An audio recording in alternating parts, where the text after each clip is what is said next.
Here we go. This is episode 442 of the 3G podcast. We were just talking about Greg murdering his poor Pulse headsets while it was resting. Years of faithful service. Greg. Poor Greg, poor your headset.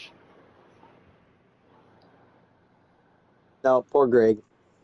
It's a trooper. It endures listening to me for years and years and years, and you can't even be bothered to plug it in at the end of the day.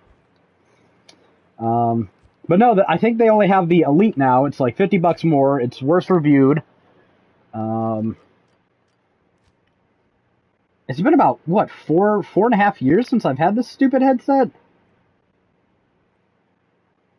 Like, it's not the best, but for going on 5 years now, I think it's safe to say it was worth $100. I got my $100 out of it. I would say so. All right, so there's not a whole lot of news on this podcast. I think there's only like one really big piece of news, and I mean it's subjective. If a 15-year-old game getting ported is big news, but I think it's big news. I'm excited by it.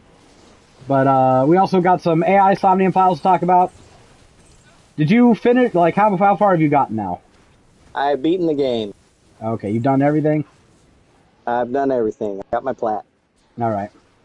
So, yeah, we should be able to just start making quick work on that guide going forward. I've also pretty much written all of Pink Route. All right.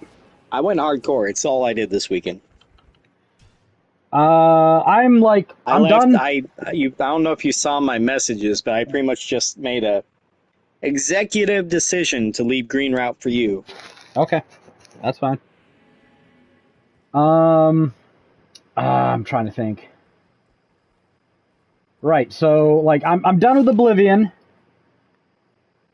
so I shouldn't have any distractions. They were talking about something else, but I'll believe it when I see it. Either way, I think it's all in AI Somnium files until that guide is done, which shouldn't be too like. Just write up the routes, and I think a trophy guide is what I'm envisioning for that. I got the guide started a while ago. I want to say about a week ago now. And so I should remember well enough how Neoseeker works.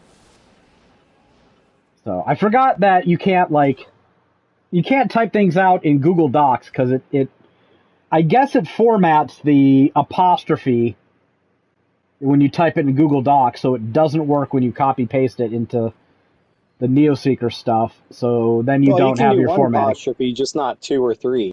Well, yeah, but then you can't keep your bold and your italicized and all that, which, you know, I like having things functional just on a copy paste basis. So I'll have to switch to something else. Although Google Docs has been pretty nice because that's also spell checks my crap for me, but whatever, I'll cope. Not a deal. We also got to do the media, but I'm not sure. This probably isn't that media of a heavy game. The only things that explicitly, like, super absolutely must-have media are when you find those collectibles and somniums. Like, that's worth putting some images in there for. I think very specific dialogue options that lead to a trophy are also worth it, like when you question that investigator about his name multiple times, or ask that receptionist out on a date, there's worth putting a screen cap in the guide for that. But yeah, I don't expect this to be that crazy of a project, so with any luck, we'll get it wrapped up this week. That'd be a fine goal. I don't know where Rebecca is. I think she went into the kitchen. I have no idea what she's doing there. She finished Red Route, but she didn't do any Blue Route.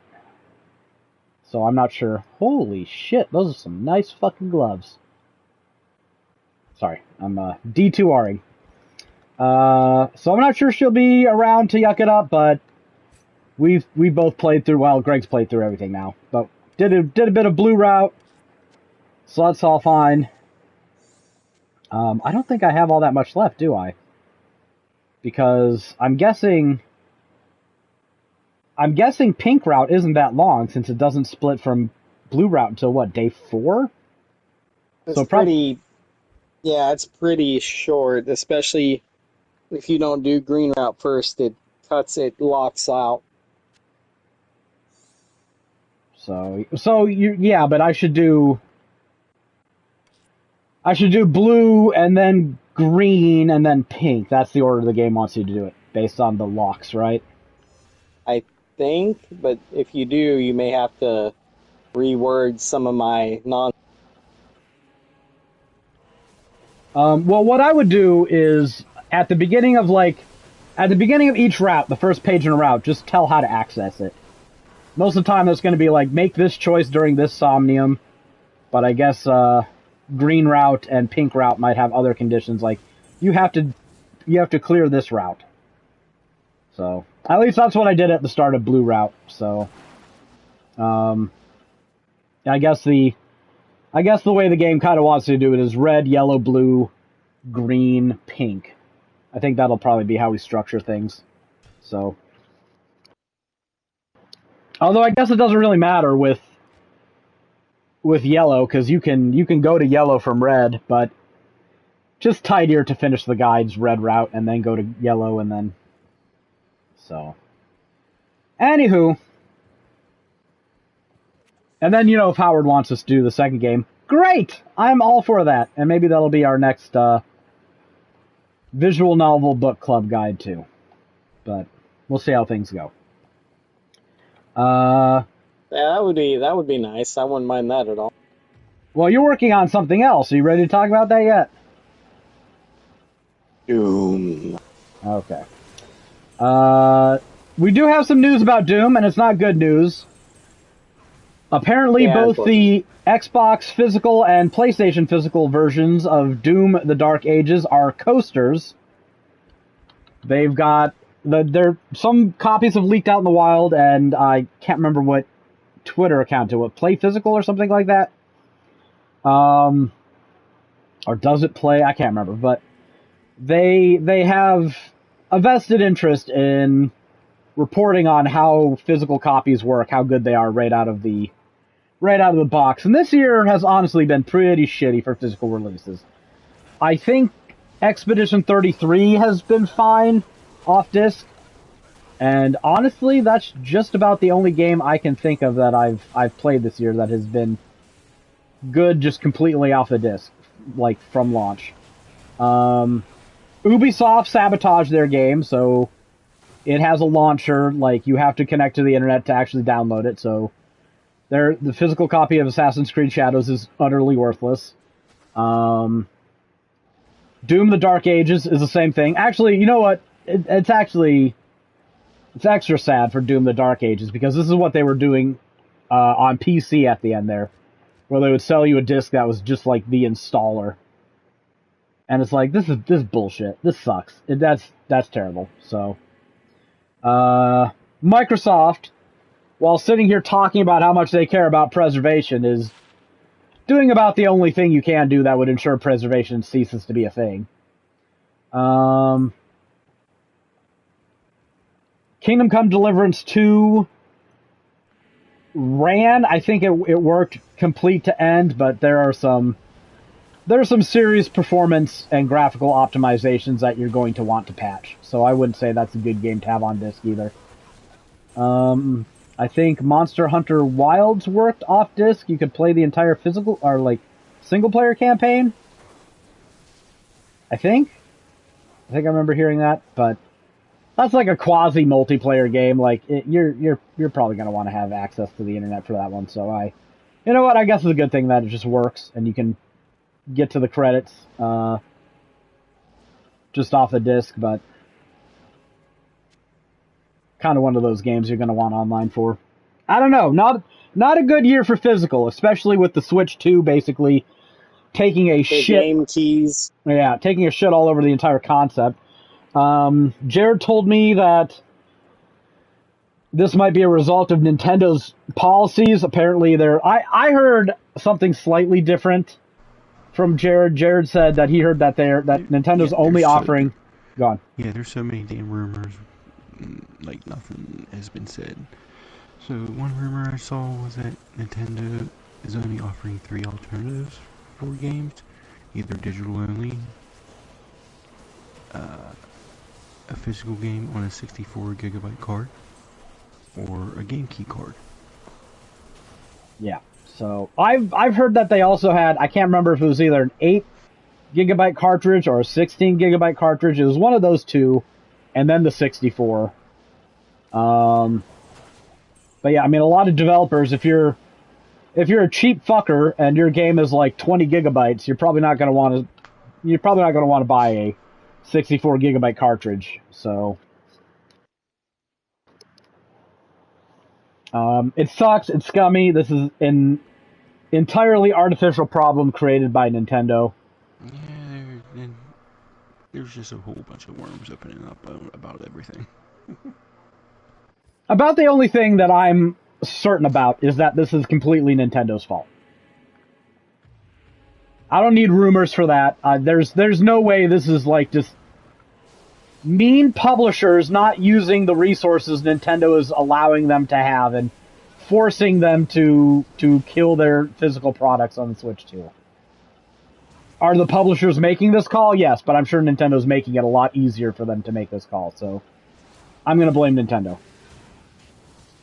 So Doom the Dark Ages... All these recent rumors about Nintendo came because I think there was a leak from Arc System Works. None of this paints Nintendo in a good light. None of it does. No. Yeah, but I've just heard speculate. I didn't see anything as concrete as a leak, but I've heard that a variation of that rumor. So Doom the Dark Ages, probably, if you care about owning anything, worth waiting until it's deeply discounted. And if it's anything like the other two Doom games recently released, it'll drop in price fairly quickly. Yeah. Both those games went down in price. Yeah, I have I have physical copies of both, and I bought digital copies of both for like $15 total. Yeah. I think I have a physical copy of Doom Eternal, but that's because it came with a steelbook. And I did not pay full price for that. Can't remember how much I paid for it. It might have been like $25, $20. But that dropped pretty fast in price too. I know Gamer Guides has had Doom the Dark Ages for a while, because they have a review about it. And I saw them talking about it in channels a few days ago at the very latest, so... I haven't bothered signing on to their Steam account because, frankly, I don't really care. Yeah, done with Oblivion, so we will see where things go from there. I guess the big news story this week, as far as I'm concerned, is that the first Gears game, is getting a PlayStation 5 port. So this is one of those projects that was rumored for a while.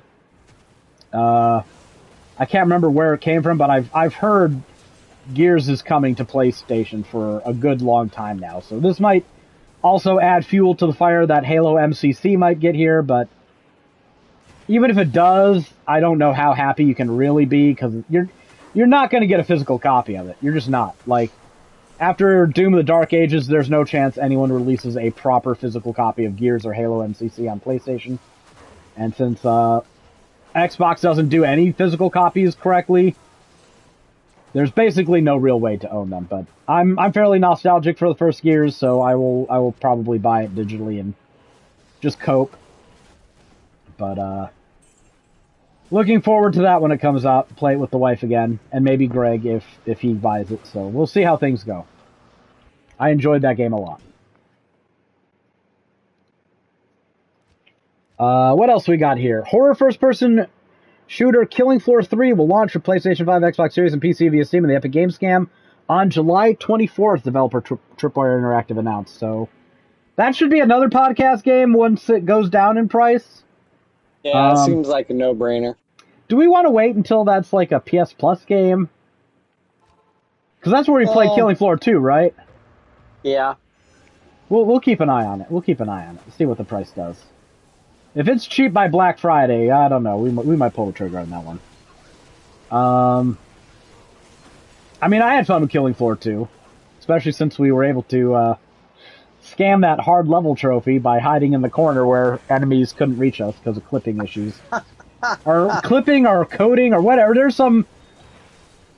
There was some issue with the AI that made it so that they couldn't reach you in one corner, and there's no good reason why they couldn't. I mean, I think they physically could, they just wouldn't.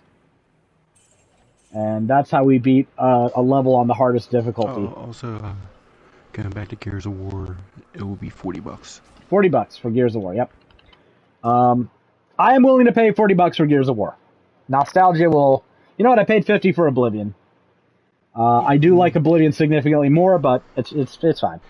And contrary to rumors a while ago that it wouldn't have multiplayer, it's going to have multiplayer. I am totally fine ignoring multiplayer like I've always done with every Gears game. I mean, if it doesn't have multiplayer, what the hell, you know? Well, no, I know, now that I think about it, it's good that it has multiplayer, or else how the fuck would we play co-op? So yeah, that's good news. It'd be even better news if it got a proper physical version, but it's not going to, so that's a damn shame. Because owning the first Gears game on PlayStation would be, one, pretty surreal, but two, pretty cool. Like, Gears was kind of a pillar for the Xbox 360. It was one of the games that you would mention, like, you know, when you were arguing with people about which system was better. And by the way, the answer to that is Xbox 360 was a superior console. In case anybody has not caught up yet, still any doubt as to this query after all these years. Although I think PlayStation did eventually clip it in sales, didn't it? PlayStation 3? Yeah, supposedly. Like by the skin of its teeth. But then again, Sony does have a knack for finding a few extra million sales in the couch cushions when they need to snub a competitor, so maybe take that with a grain of salt. I don't know why I'm keeping these strings of ears. I mean, I had the PS3, so I never owned an Xbox 360. I had both, but I had the Xbox 360 first. Because it was indisputably better at launch. Despite the fact that it would, like, melt and not work. Well, it costs $200 less. Troubles too. Yeah, didn't the fat version have, like, yellow light of doom or whatever? I had that problem. No, I never had that with the PlayStation. Actually, my PlayStation 3 from 2010 still works, I believe. It's Schrodinger's PlayStation. I don't have it plugged in right now, but it worked a few years ago, so... I didn't have much money at the time when that happened, and I had to use a family member's financial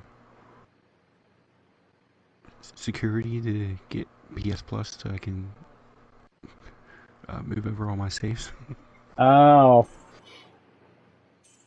Man, don't feel bad. I didn't have the internet at home when I got a PlayStation 4, so... I had to drive to my parents' house and use that to update shit. Use their internet there. And then finally, they laid down cable lines along the highway I lived near, so I was able to finally return to the 21st century and connect to the interwebs. Man, Tennessee fucking sucks. It sucks. And I had that broadband for... I want to say like 6 years. It was pretty good. Like, I think it was Mediacom. I didn't have any troubles with it. I think we had like 1 terabyte of usage. Like, we had a monthly cap, but it was like a terabyte. And like, if I wanted to download every digital game I owned, that was not good. But, you know, I never did that. And most of the time I'd play online. You know, podcast, play online once a week. And I never came near using that, but it sucks. It sucks having to even monitor it. Like, why am I looking up a fucking like usage table to see how much like data I have left? Completely arbitrary bullshit. And that shit was like $80 a month. $80 a month, I shouldn't have to fucking worry about how much I'm using. And then they decided that the what's it, the coal company down here. What are they, TVA or something like that? CEMC. Thinking about something else. They laid down fiber optic in the area. So within like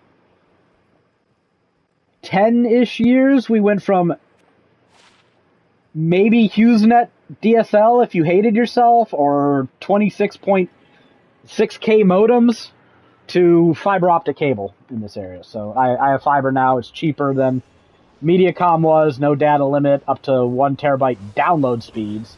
Shut up, Greg. Yeah,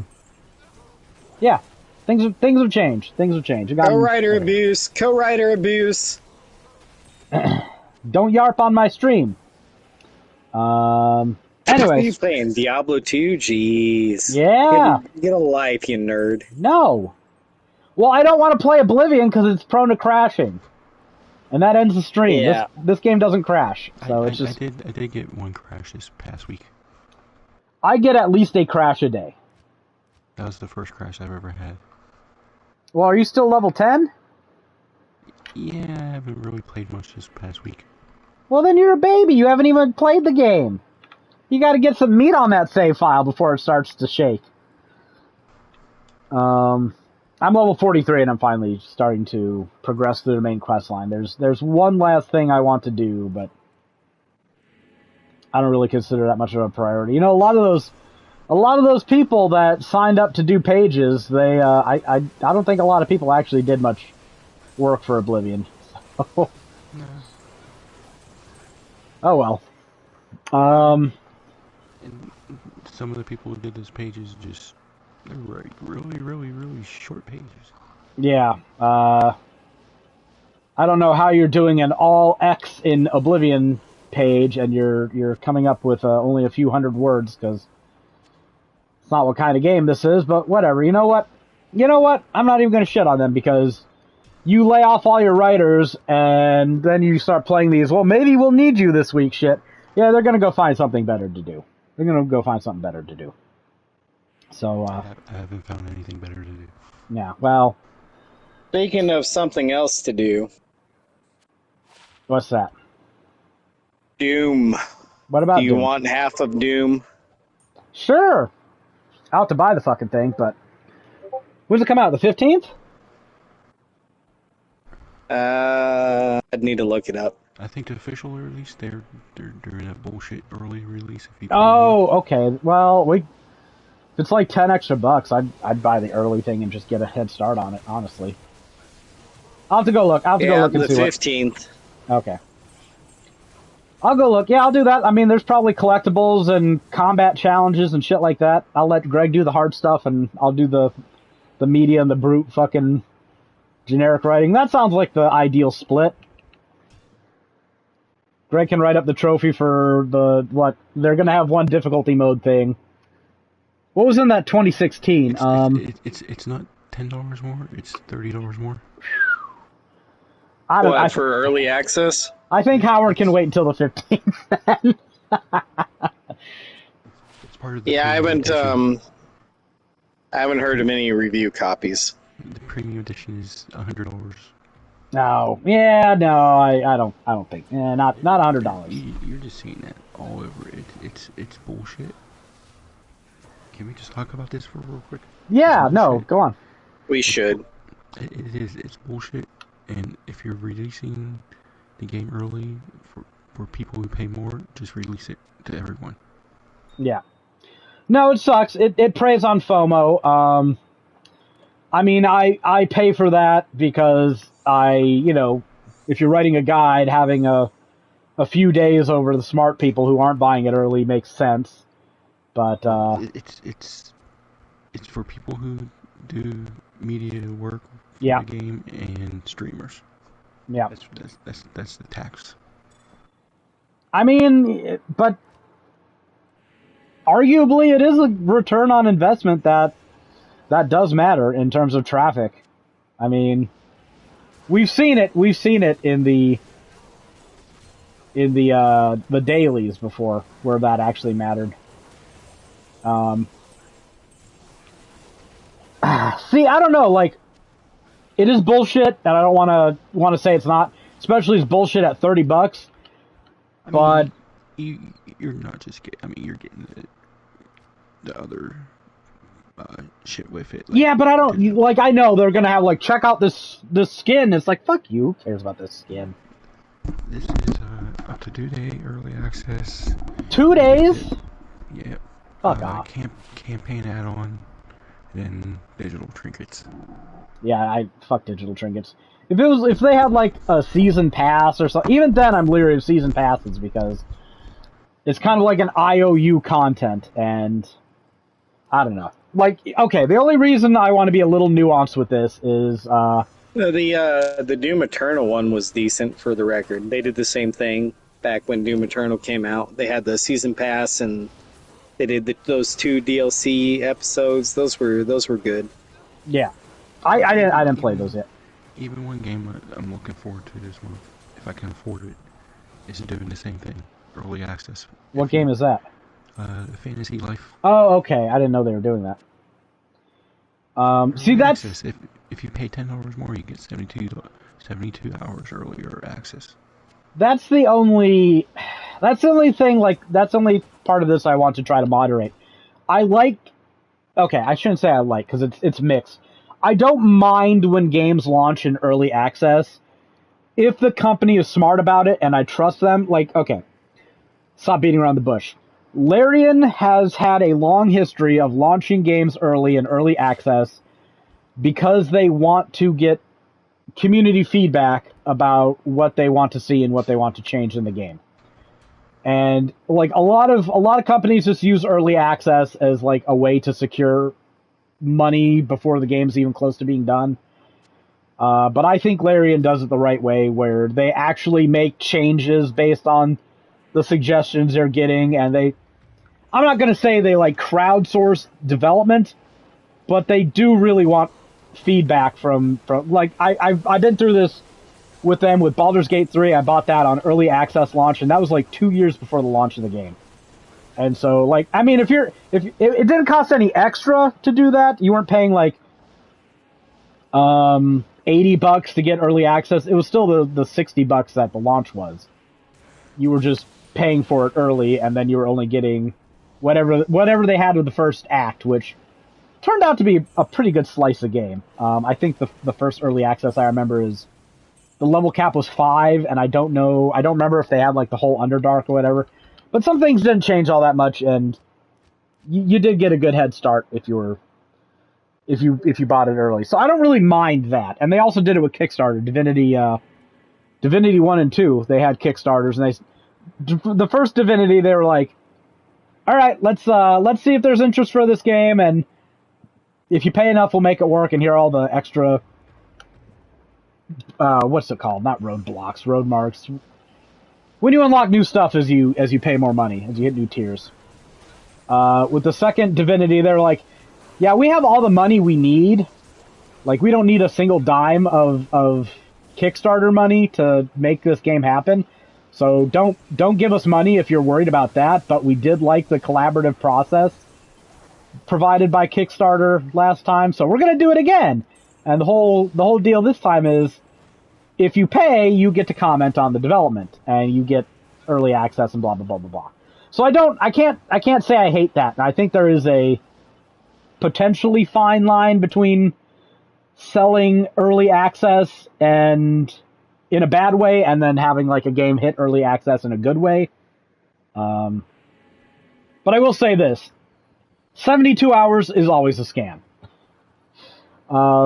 I think we need to be talking like on the magnitude of months for it to make any real sense as a productive tool. Otherwise, you're just preying on FOMO or getting a few extra bucks out of content creators. Which, even then, like I thought about it a bit more. I have to disagree, Jared. I don't even really think it's a tax for them, because how many of these motherfuckers end up getting the games for free anyways? Like, it really only affects smaller content creators or content creators outside the loop. Like, even gamer guides, they get a lot of codes now. So the whole idea of, you know, I remember we were just talking about this. There's a story on Twitter. that I just posted about on Slack a few hours ago. That Moon Studios, they're working on a crappy 3D indie-ish Souls-like game. And we did a early access guide for that last year, I think. And I don't know if everybody hated it, but a lot of people hated it. And not just me. And apparently it's been getting worse in the opinion of users over the past couple of patches. Like they don't like the rate of change, they don't like how fucking difficult the game is, how it just there's a line between being difficult and just disrespecting your time, and I think most Souls games just fundamentally disrespect your time. Some people like that, but apparently this is one of the few Souls games where maybe I'm not in the majority, but the minority I'm in isn't that small. The game's getting downvoted on Steam. I should actually go look and see what it is. And the one of the lead developers, I don't know what his actual position is. If he's like the director or CEO, whatever. But he posted a tweet whining about how like the reviews are hurting us and people aren't buying the game. And if you want to see the game finish development, leave a positive review. Blah blah blah blah blah. And then he's like, people have got screen caps of him on Discord, where he's talking shit about how, oh yeah, people just downvote every game that doesn't have like 5 random trans characters in it. And I'm just like, oh, sorry, don't have my computer muted. I'm trying to play the intro to this. It's like, if your reaction to your game getting downvoted on Steam is to sit there and like cry about the woke, you're probably a giant piece of shit loser, and there's just a ton of fucking crap beneath the surface that you haven't revealed yet. So I'm even more inclined to dislike this guy and his game now. I mean, the game's still mostly positive. My gut says the same thing, for the record. Like, if that's your immediate reaction, you're probably a piece of shit. And like, look, I'm not one of those, like, on one hand, I don't care if they call it body type 1 or body type 2. Like, I think you're a bitch if you care about that. Like, if that's a thing for you. I don't care either way. If I boot up a game and if I have to pick between male or female or body type 1 or body type 2, I'm not losing any sleep over it anyway. So I don't care. I'm not saying I don't have any dog in the fight. I've learned to be way more leery of the rightoid incel transphobe fuckers, because they're insatiable. They're insatiable, and they do bad things with whatever political power they can raise. And I think they're just promoting this bullshit for clout and attention and money and but like, that wasn't an issue I had with this game. Like, the lack of trans people in it is not something that I went, -1, no trans. So, and I don't really recall anyone at work, where we have LGBT people going, I would like this game, but it just doesn't have enough trans. No one said that. Granted, it's not a huge sample size. It's, 5 or 6, 7, I don't know how many people. Let's just say half a dozen that were working on it or in the channel or had played it, whatever. No one said that. Not a single person. So, if you're using that as your aegis to deflect criticism, then, well, one, at the very least, I don't think you're gonna seriously fucking respond to actual criticism. Like, just at the very least, if we're just talking about, like, a neutral consumer viewpoint, if you start going, it's the woke's fault that my game got a bad review, no, then you don't even care to hear why people don't like your fucking game. You know what? This is really concise review. I'll see. I'll just read how much of this I care to. This game suffers from probably the biggest lack of quality of life features I've played in 30 plus years in gaming. While I love the art style, the story, and to a degree the combat, the rest feels half-baked, obtuse, and unnecessarily punitive to the point where I found myself just going, why, multiple times in my playthrough.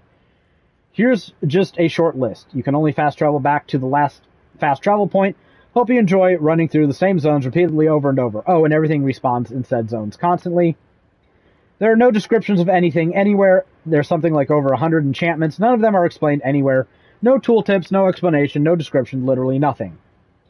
Likewise, there are several dozen, if not more, runes, special abilities in the game. These are never explained anywhere, not what they do, not how much they cost, damage output, nothing. Just dash break. Oh, okay. Continuing... What's that? I'm just coughing. Oh, okay. Continuing in the mystery meat category, you cannot get a preview of any weapon in the game. I don't actually remember that. I thought you could get a preview as you were upgrading things. You will be forced to blindly allocate stats starting at the beginning of the game, which may or may not absolutely butcher your character. Some weapons require high allocation in just one stat. Some require a mix. Want to try out greatswords? Just kidding, you can't because you decided to go dexterity. You have no idea what weapons are even out there until you find them. But by then it's just too late. Supposedly there's a scythe in the game. Would love to try it. No idea what stats it needs and probably can't. Just respec, you say. Well, you can't respec until you play the Crucible and farm it out. Can't farm it out until level 15, which is over 25 hours into the game, give or take, and it requires currency to spend. So enjoy that grind every time you want to try a weapon that you might even hate. You'll have to refarm everything just to respec back. I've yet to figure out the purpose of crafting armor. I've been playing 25 hours. I have enough resources to make one full set of the Tall Bearer's armor. With how enchanting works, there's about a 30% chance the gear gets cursed and becomes essentially worthless. What's the point? I'll tell you something else. My soul's instincts when I'm playing one of these games is to get a big long sword, learn its range, learn its stamina consumption, and use that to range war enemies. That's something I did in Demon Souls, Dark Souls, Salt and Sanctuary. To be fair, it worked really well in Salt and Sanctuary, I'm not going to lie. And that's what I did in this game, and it worked out pretty well. But it is a Souls-like, but it's also a Souls-like to the point where I couldn't figure out what the fuck armor actually even did for me. Ever. It didn't seem to mitigate damage to any appreciable degree. It didn't improve my survivability. It messed with my dodge rolling, and I just ended up playing through, like, all the early access naked. Like, literally, my character was in there fucking, like, dumpy tighty-whities, because I'm just like, nah, that shit just slows me down, and it has never added anything useful to my character. So, I don't remember, like, enchanting armor, though, but I was focusing all my resources on weapons, so... You know, the faster I kill an enemy, the less I have to be good at dodging, because they'll be too dead to attack me. Very astute. The camera angle is never where it needs to be and can't be controlled. You will routinely have to navigate narrow corridors and tight spaces where you can't even see where you're going. Particularly when descending, the game world will constantly obscure your screen as well. Buildings, roofs, trees, canopies, there's about a 50-50 chance that the game catches it and sets it transparent or not, and you're just screwed. Additionally, the camera is constantly floating around, pulling out, moving on, trying to show a panoramic, etc. Like, just leave the damn camera alone. You aren't Martin Scorsese. That's actually pretty funny. Yeah, I'll agree with that to some extent. But you kind of just got to learn where the enemies are and lure them to a place where you can actually see them to fight them effectively. I don't know if that's just cope on my part, but I guess I'm just used to that kind of bad design in games, so I was just like, alright, lure this fucker over here so I can actually see him. Why are bows an offhand item? I burned a Plague Ichor to unlock a second main hand to have a bow as an alternate weapon.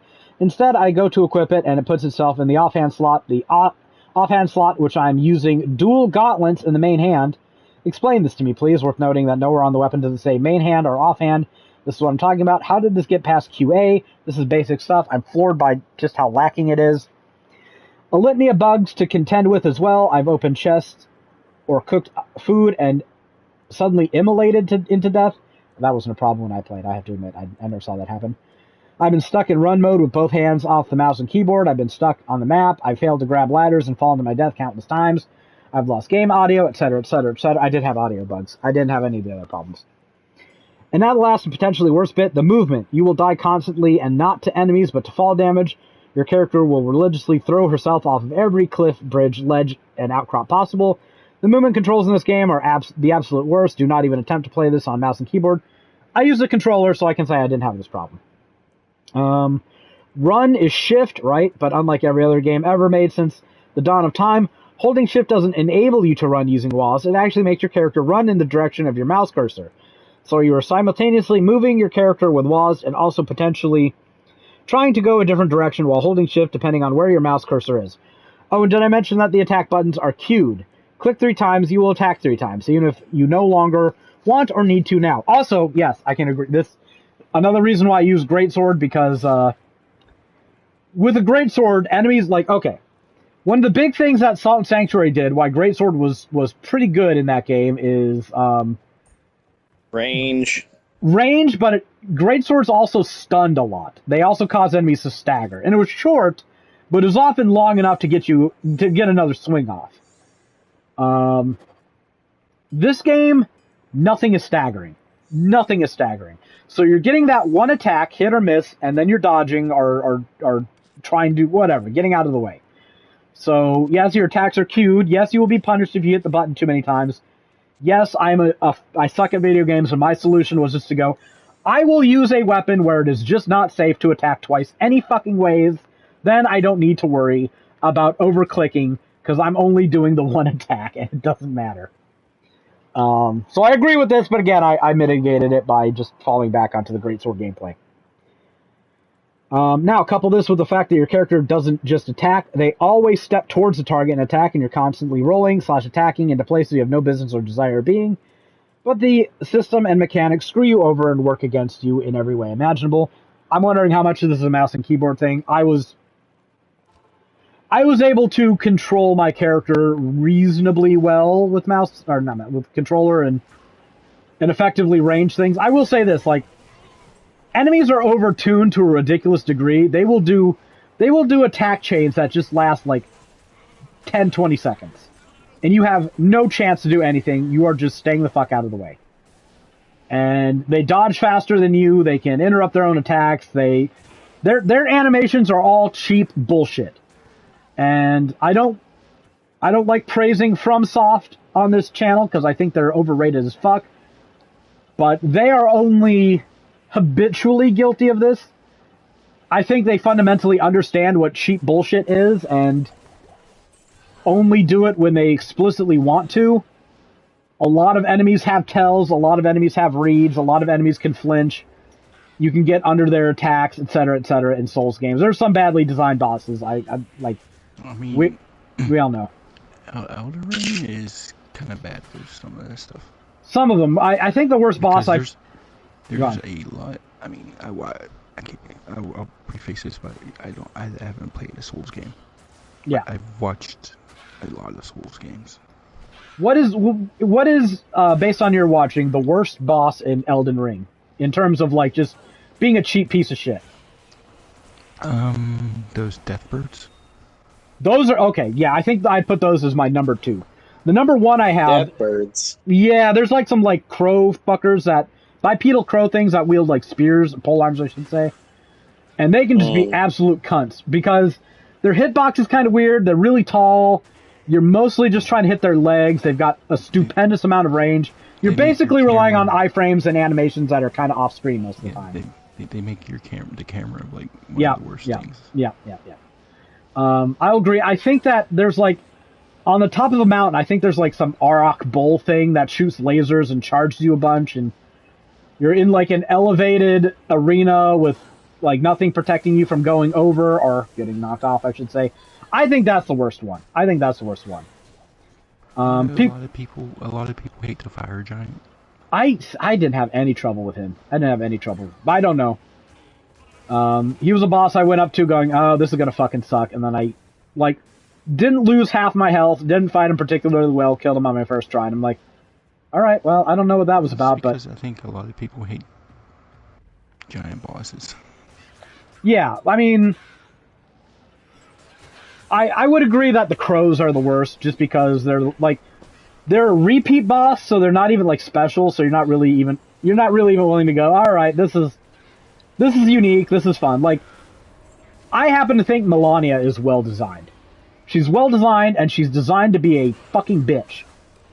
The crow bosses are just fucking boring. They don't have any like lore that makes you go, oh shit, this is a thing. They're just copy paste mini bosses that for some reason have bad mechanics and bad hitboxes, bad camera, and are kind of cheap. So. But from a lot of watching Elden Ring, I think one of the biggest downfalls of that is all the fucking delayed attacks. Yeah, I talked about this with Expedition 33. Like, I've just come to the opinion that those are just the most obnoxious thing I have to deal with on a day-to-day basis when it comes to gaming. Because it's so fake. It's so fake. It's a video game thing. It's just bullshit. Like, I can understand if there are one or two, here or there, but that's the whole game for Expedition 33. That's the whole fucking game. Sorry. Talking about Elden Ring. Thought it was turn-based. How is that the whole game? Because it's like Super Mario RPG where you gotta like time your parries and dodges when enemies attack. It is turn-based. All the inputs are turn-based, but every time an enemy attacks, you've got to parry or dodge at the right time, and the timing windows on that are pretty fucking tight. They're pretty tight for parrying, I should say. Dodging is a lot easier, but I got it in my head that parrying was the way to go, because when you do it, it does a lot of damage sometimes. And then there's some enemies that can only really, like, you have to lower their guard by parrying, or by chipping away at them for like 5 minutes, and either way, you're going to lose a lot of health learning the parry timing, or you're going to lose a lot of health, just wasting turns fighting them normally. So yeah, I saw someone fight an optional boss like later in the game where you literally have to parry. If you don't, the boss just keeps going. It keeps attacking and attacking. Yep. No, I know which one you're talking about. That's a late, or I think a late Chapter 2 boss. And you don't even get good rewards for that. Yeah. No, and see, the thing that sucks about Expedition 33, just from a gameplay standpoint, not just the delayed attacks, but they will get like 5, 10 plus attacks in a single fucking turn. And if you don't parry all of them, you don't get the parry bonus, which is a counterattack. You can parry 9 and fuck up 1, and you don't get shit. So, and there's no way, based on how these attacks look and how they work, there's no way you're doing them all on your first encounter. So every fight with every fucking boss is like, alright, well, just fucking kill me until I learn these fucking attacks, because I know the game wants you to just, like, dodge them so you get the timing down. And I probably should have done more of that, but I don't want to be a pussy. I want to fucking hit them back, you little cunts. Seriously, Greg, just fucking dodge. Just fucking dodge when you play, okay? Dodge, got it. Yeah, dodge. Like, parry when your balls start feeling a little too heavy for your own fucking good, and you think you've got the timing down, but there's a lot of gotcha, like the whole game is just gotcha attacks and a long string of them. There's one boss that's actually kind of, I didn't have a problem with it, but it kind of is emblematic of some of the things this game does. There's a boss that's like a giant boulder fucking thing, and its entire attack is to jump up in the air and slam down on you. And it will do this, I shit you not, like 20 times in a single round. And sometimes it gets 2 or 3 turns at once. And, like, I decided I'm going to challenge... It's really easy to read as parries, because it just floats up in the air. Once it starts descending, you parry and you'll get it. And I was like, alright, I got the timing down for this thing. I was under-leveled. I was like, but I can beat it. I can beat it. I know it's timing. And I rejiggered my characters so that they all had, like, a ton of burn damage on them. And there were things that made me, like, deal burn damage when I parried and shit like that. Anyway, my idea was, like, he takes more turns than me. I'm going to just, like, stack so many burn stacks on him that he's going to just melt. And it was working, and I shit you not, within 3 or 4 of his turns, I got up to, like, 155 parries. And then he just dies. He has all his health, he just rolls over and dies. And I'm like, okay, I don't know what the fuck happened. Because he still had, like, 3/4 of his life bar. It's just one of those fights where you just gotta sit there and survive him long enough, it turns out. And I was ready to go to war, too. I had my build, I was ready to, like, go in it for a long time. But seriously, like, that's just a boss fight. An optional boss fight where you gotta parry 155 times.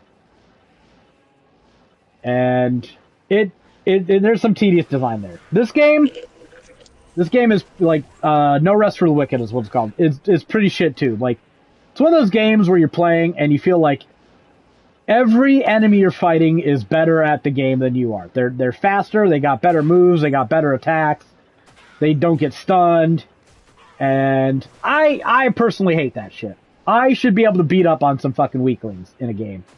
God damn it. Like if Melania wants to fucking like wreck my shit, that's fine, right? Game builds her up. She's got reasons for being as strong as she is. I don't want this happening with every fucking mini boss. It's actually, you know what? I compare it to this. It's a significantly worse, in pretty much every way, version of Path of Exile 2. And I'm not the biggest fan of Path of Exile. Path of Exile 2 does force you to actually dodge attacks, and like there are bosses that will one-shot you. A giant monkey that'll hit you like a fucking Roman column. And that flattened my mage when I got hit by it. I saw someone like that. Did they get flattened by the column? Yeah. Because I totally did. I was like, ooh, well, shit, I better dodge that one. See, the thing was, his attacks aren't that hard to dodge. I was just getting a little too full of myself. I was starting to feel it, and that thing was like, hey, you paying enough attention? Nope. I decided to be a little risky for more DPS, and I was like, all right, I can't do that. So this other game is like, having like every mud crab or something of Oblivion being a boss fight or something. No, it's just like there are some enemies that are like mini bosses that are undeclared mini bosses, and they're just big, but they will wreck your shit. And you know the game's not shy about putting like 2 heavies in a single place and being like, figure it out, asshole.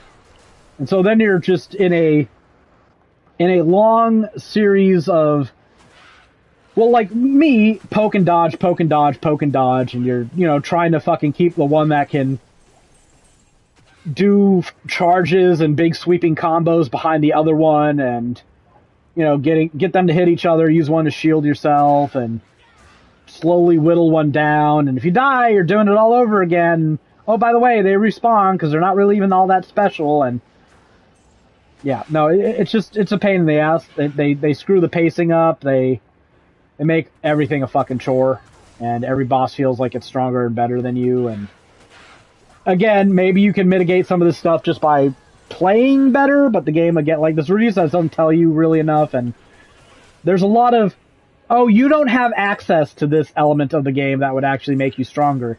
You've just got to suck it up and play through the bullshit until you get it. And it's just, it's bad, it's poorly paced, it's not fun. It's one of the, remember we talked about this probably twice now, when the gameplay makes the RPG stuff completely pointless. This is one of those games. Maybe one of like the shining pillars of one of these games.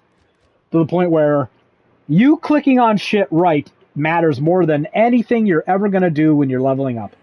Unless you spend points the wrong way and then you can't get like a weapon that's better at poking enemies, then you're just going to be taking a lot longer and having a lot worse time. I kind of wish they would port the Ori games to PlayStation.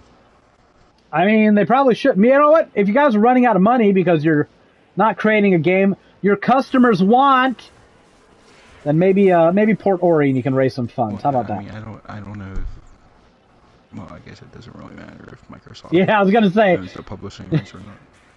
Right? Not anymore. But anyways, this is a long discussion. The one thing I want to point out is, you know what this review didn't mention? Too many trans people in the game. Are you serious? Okay, I'll read the last paragraph. Maybe I missed it. I could go on and on with the frustrating and mind-boggling decisions being made here. This is basic stuff. Standard quality of life that seemingly every game has, yet every turn this game actively gets in your way. Confusing you and obfuscating every key decision and integral game mechanic. It's a lesson in perseverance and frustration, neither of which the standard gamer is going to have time for. If you enjoy driving blindfolded, I encourage you to give this game a try. Just don't be surprised when you slam into a wall going 80. Yep, no trans stuff. So, maybe instead of just crying about the fucking thumbs downs you're getting on Steam, you read some of them to learn why you're getting the thumbs down, instead of just off the cuff blaming fucking trans people for your game not being enjoyable to the standard gaming audience. I think that seems fair. Maybe you should be more fucking mature and do that. All right. So that wasn't even a story I had on here, but that's just something interesting to talk about. Not because, hey, a game developer is over-tuning a game and might need to course correct, but the fact that this guy, like, threw a transphobic tantrum on Discord while begging for money and likes publicly on Twitter. So, I don't know.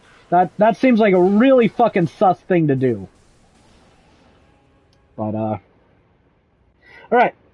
Other news, Death Stranding 2 on the beach has gone gold. I don't know why Sal does it. Beach. I don't know why Sal does... Okay, I'm going to read the rest of this because this is important stuff. Meaning that the development is complete and the game is ready for mass production, developer Kojima Productions boss Hideo Kojima announced. In case you didn't know what gone gold means. I love you, Sal, but I don't think you need to explain what gone gold means every time you report that a game has gone gold. Who's Sal? What is this? He's the guy who runs and writes the articles for Gematsu. Oh. Sal Romano? Well, you never know who doesn't know something, I guess. Maybe this is just a me thing, but I've read his article so many times, and it's like, by the way, gone gold means... I know, I get it. It's a very easy thing to copy, and he's probably got gone gold file on his desktop. He can just copy and paste that into his article and add, right. 40, 50 words. Get my words in today, boss. Well, I think he is the boss of that site. He runs it.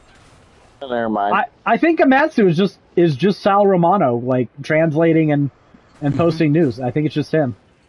Yeah, he always mentioned that he's a one-man crew running the site. Good on him. He's my favorite news source out there, so I don't care if he's regurgitating. He's regurgitating in a way that's easy to read and understand and doesn't obfuscate things with personal opinions and detail. That's what I do. That's my job. Just to sit there and fucking complain about everything.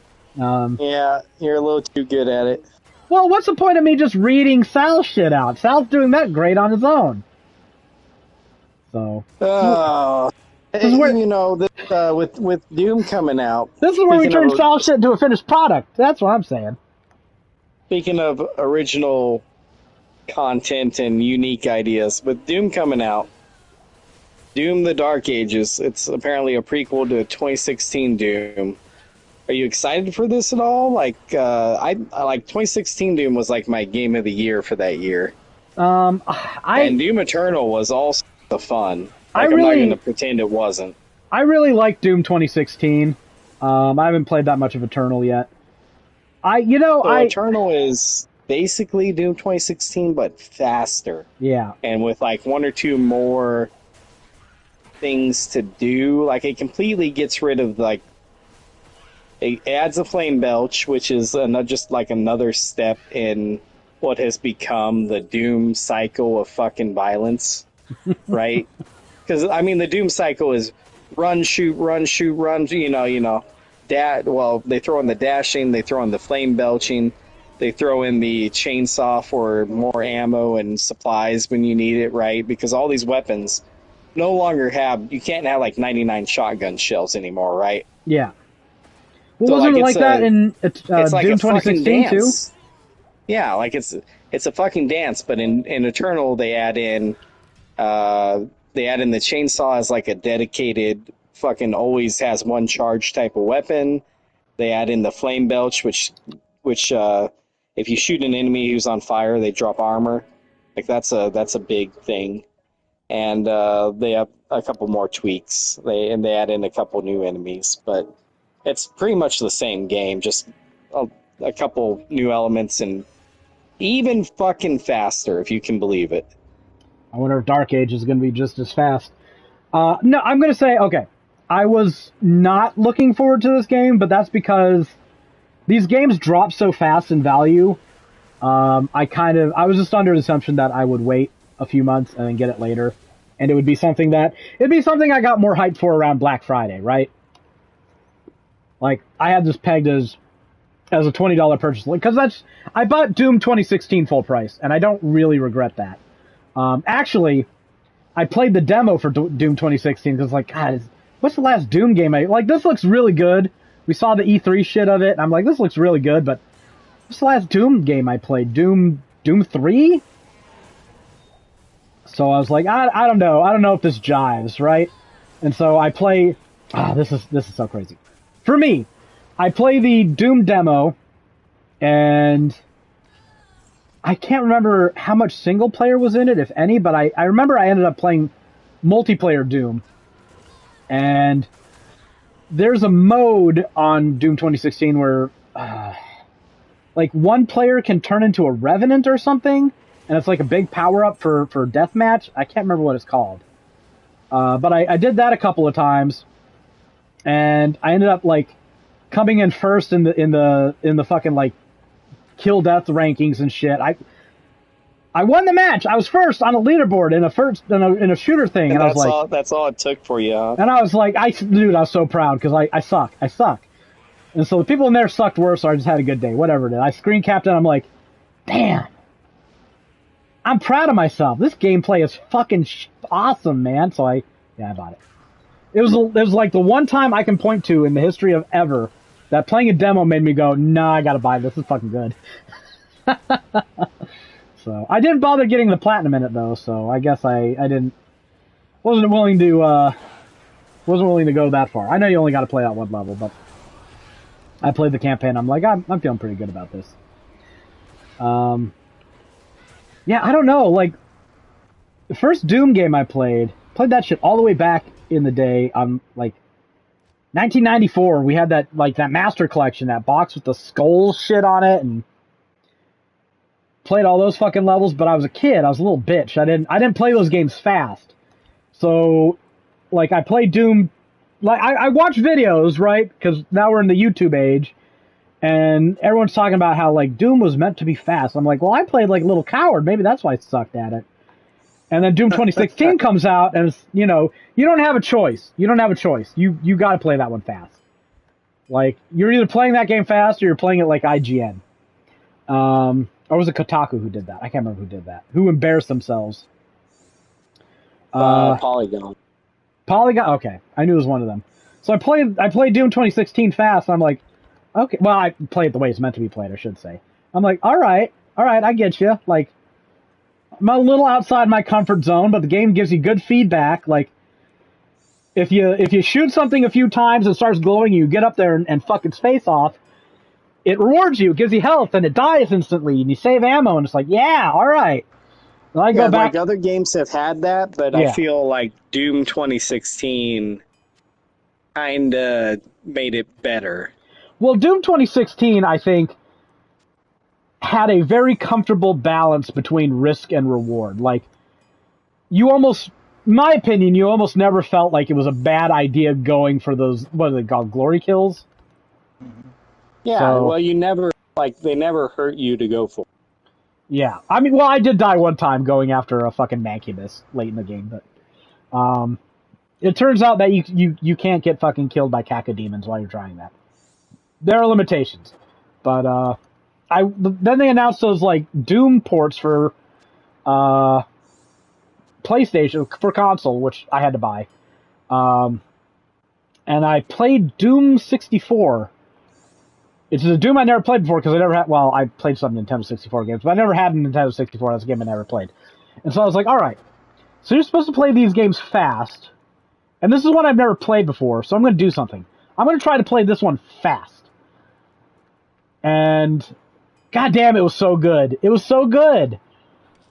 I don't know. I bitched myself out of playing the first two Doom games properly, and then 2016 made me Doom 2016 and Civi made me realize, you know what? You should play these games like they're meant to be played. So I don't know. I've got a little bit of a weird history with Doom, I guess.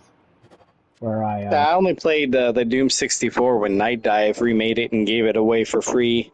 When did they do that? When did they do that? Yeah. I'm not sure. I think it came out when Doom Eternal came out. So you probably got it as part of Doom Eternal. And it was because back in the day, I kind of knew about it, but I thought it was just like a 64 port of Doom. Yeah. No, it's its own fucking game. I will complain when it comes to Doom 64 about one thing. Too many environmental hazards.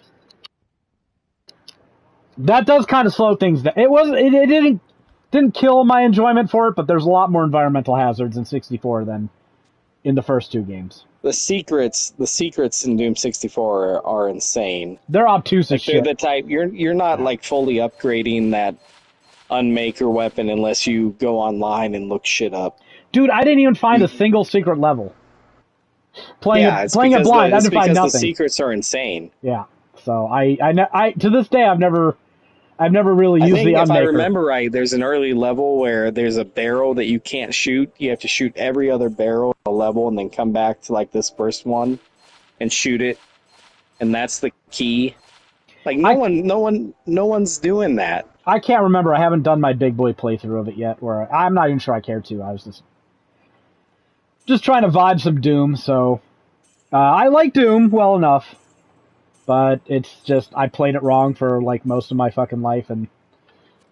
Yeah, it's just one of those games, man. They go down in price so fast I was expecting. Like, it was kind of sitting in Raidu territory for me, like... I'll get it when it's on sale, but I know this game's gonna go on sale, so I don't need to fuck around with it now. But I guess I do, so... fortunately, I actually have a fair amount of money right now. I've been very frugal the last 2 months. I got my last... decent check from Gamer Guides, and I'm sitting on that, so... I actually rebought all those, Magic the Gathering Final Fantasy cards. You know what? Did you really? I did, yeah. You need to save up, Nathan. What are you doing? No, my forecast isn't terrible right now. We'll see how things go. Dude, I'm not going to be able to get them later. I guess you just got some work on Doom. I guess so. But, like, those things are not going to be buyable in a couple of months. They're just not. Like, that's how those commander decks work. So, hey, you know what? If I had all the money ever, I would get those and the Fallout ones, but I don't. Instead, I did buy the Lunar collection. I'm getting FOMO'd by that. I kind of want to get it on VGP. Like, it hasn't sold out there yet. I'm thinking about it, but we'll see. We'll see. I'm not sure how much money I have. Like, I don't have enough money where I feel comfortable buying the Magic cards and, like, the Neptunia Rebirth trilogy, so I'm kind of leaning towards those might go on sale, because they're even on Amazon now, but we'll see. We'll see. I don't know. Well, thing is, alright, if I'm going to blame anybody for those Magic cards, I'm going to blame Rebecca, because she's been chastising me for, like, don't let her fucking pretend that she's, like, some fiduciary angel. She's been sitting there going, you should have waited. You should have waited to cancel those, because something might have come in, and, you know, she wants those cards too. So she's taking some of this fucking blame if we end up having to sell our kidneys. Just remember, she goaded me into it. It's partially her fault. And you know what? I'll tell you something. This is how much she wanted those fucking cards. So, they've been out of stock for a while, but they occasionally, like, slip back in. I don't know why, but they come back into stock briefly on Amazon. Like, if you do the refresh game where, like, I'll be sitting here working on Oblivion, and every, like, hour I'll hit the refresh button, see if there's anything in, right? Yes, I want these. And they also came in on Target, and the only ones that have been hard to get are the Final Fantasy VII ones. And, I mean, they just recently had a restock of them on Amazon that lasted actually a few hours. I think it was Friday morning? But anyways, I almost got a restock on Target, but I don't use PayPal on Target because Target likes to do that thing where they, like, charge you a penny to see if your, like, account is legit, and PayPal doesn't like that. So PayPal will accept the initial charge, and then after that, PayPal goes, you're doing fraudulent shit. And so they'll refuse it. And then Target goes, well, this account isn't legit, so we're canceling the order. So you have to pay via bank card on Target, or else there's a chance your order will get canceled. I had this problem last year. I think I talked about it before. And so I don't want to buy... This sounds kind of familiar. Yeah, I didn't want to buy the cards with PayPal, and while I was entering the bank stuff to try to get this Final Fantasy VII Commander deck, it sold out. And I told Rebecca about that, and she was like, "Give me your card." I'm like, "Why?" She's like, "I'm adding it to Target." And I'm like, "Okay." And I don't, have my bank card saved on shit because I don't trust these retailers. It's off Target now, by the way. It was there just long enough. I ended up getting on Amazon anyway, so it didn't even need to be on Target. But, yeah, so she went and added bank information onto Target, so I'd be faster checking out. So don't let her lie to you and fool you. She's got her own addiction to laminated cardboard. Although this Final Fantasy set looks really fun. I think everybody in the world, if they're a Final Fantasy fan, owes it to themselves. If we were closer, I would make you bring it over and play with it, just to experience it. When's the last time you played Magic? It's been a long time. Okay. I mean, it's the rules haven't changed that much. They simplified some stuff that were wonky, but if you remember how to play, like if you remember, draw 7 cards, draw 1 at the beginning of every turn.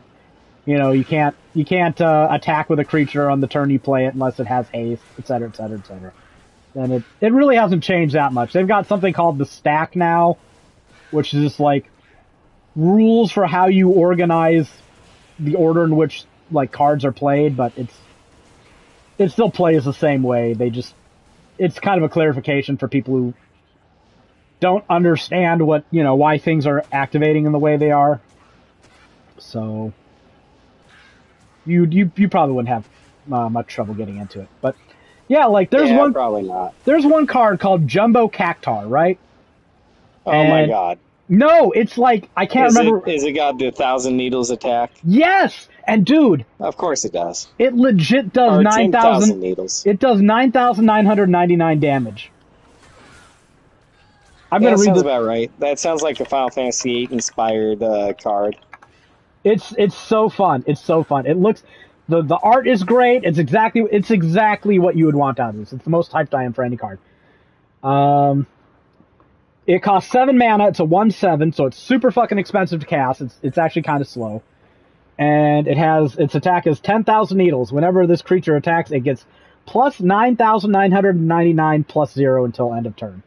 And so people are freaking out about it because if you don't play Magic, your starting life total for a standard game of Magic is 20. Yeah, 20 health, yeah. And this thing does 10,000 damage. But the thing is, it doesn't have any special abilities. It's a green card, and green moves pretty fast. But it's still a 7-drop, so you're probably not getting out before like turn 4. In a lot of cases, even if you like have mana ramp via Llanowar Elves or something. And since it doesn't have trample, it's got to hit you, which you can block it indefinitely with any 1/1 creature you want, like 9,999 damage. Still only kills that one creature, so as long as you've got just kills them real good, right? Just kills them real good, but you don't get any points for style. If you can put trample on it, which is not that hard, there's like enchantments there's spells like Overrun, which will get you trample. Then you're cooking with fire, but then you got to think, okay, so it's going to take. I got to get the mana ramp cards to get it out early, and then I've got to wait another turn after it's out to get something like Overrun or whatever, something to give it trample, and then you're fucked. But now we're on like turn 5, and you have to draw all these cards, and it's vulnerable to removal. So like a single death spell will get rid of this card. Even returning it back to the owner's hand would be a fucking pretty severe nuisance. So, like, I don't think it's fun. It's absolutely dripping with flavor. But I don't think it's gonna, like, break the game like some people think it will. So, I think it's just a really flavorful, fun card. I could be wrong. These things on these decks aren't out yet? They're not out. They come out in about a month. I think the 16th of June. And I expect them to have more stock, so they're expensive though. Like they're not a I don't have the money. Okay. Well, I'm saying it's not a casual investment, and I don't think there's any guaranteed way to get a Jumbo Cactar. Buying some of the I'll tell you this. If you buy some of the commander decks, they will appreciate in value. and significantly, and probably within 2 years. There's some Commander decks I have that are like $300-$400, and I spent like $40 on them. They get that one print run, and that's it. And if there are cards that the community finds to be good in them, that's the only way to ever get that card forever.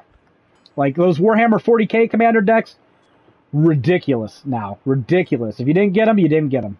So, and I only got one of them.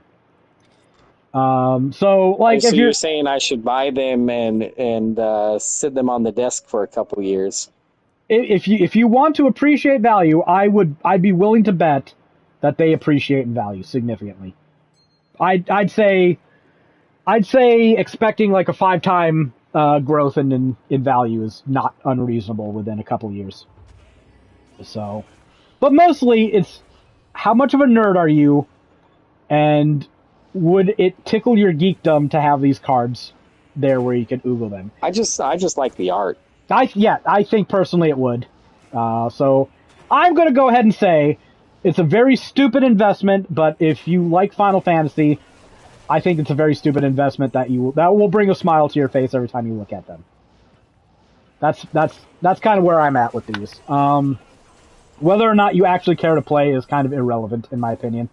Now, people think this Jumbo Cactuar is going to be expensive because you try to buy a single of it now, and again, don't buy singles of cards before they're out and people know their value and it's actually had to survive on the market. It's all speculation. It's gambling. It's bad. Remember when we interviewed that one fucking guy on our podcast, and he used to play like in Magic tournaments, and he told us some of the nitty gritty about how that stuff works behind the scenes. Don't buy these now. Nobody knows the value. You could win, you could lose, but it's a giant fucking casino. If you want to play a casino, just buy the cards. Just buy the actual things that are on Amazon and see what you get. But yeah, they're trying to sell this Jumbo Cactuar for $50. It's rare, and I don't think it's going to be part of like some game-breaking thing. I don't think it'll be that hard to get a hold of. Maybe I'm wrong, but $50 seems like a massive overpay for this thing. As fun as it is, I think the value of it will go down significantly once it hits the market and is there for a few months. There's going to be a golden period, right? Before these cards have like sold out at retailers completely, and I think there will be more stock for actual launch.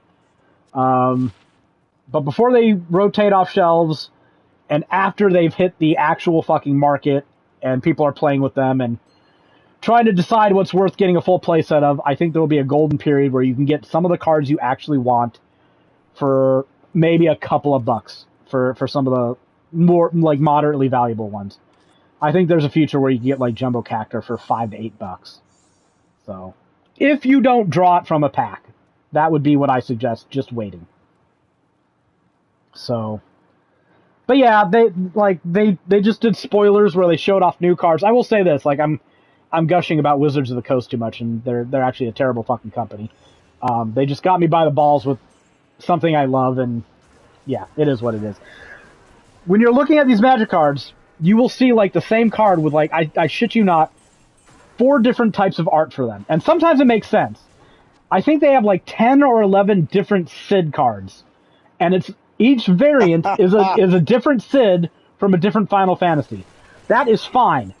They also have 4 different Final Fantasy VII cards. I can't remember what it's actually called, but it's that date and the golden saucer. And there's card art with Barrett and Tifa, or not Barrett and Tifa, Barrett and Cloud, Tifa and Cloud, Eris and Cloud, and Yuffie and Cloud. And so the 4 potential dates. The 4 potential dates, yeah. And I think that is just clever as hell, and it's great, it's fantastic, I love it. But they also have gotten to a real shitty fucking mode over the past couple of years where they will make like the standard Magic art that looks pretty, like your generic aesthetically pleasing fantasy art, which is, I think, what most people want when they buy these. And then they will have, like, another art that's kind of like line art. And then they will have another one that's, like, more cartoonish. And then they will fucking mix and match these, and they'll have, some of these cards will be foil, and some of these cards will be full art, and they won't have, like, the normal border and stuff, and they'll have, like, just the abbreviated, like, card text on it so you know what it does, and they won't have like all the design around the edges like they normally have. And then they'll have like a half and half where it has some of the art elements and some of the like border stuff, but not all of it. And it's like, can you just do fucking one?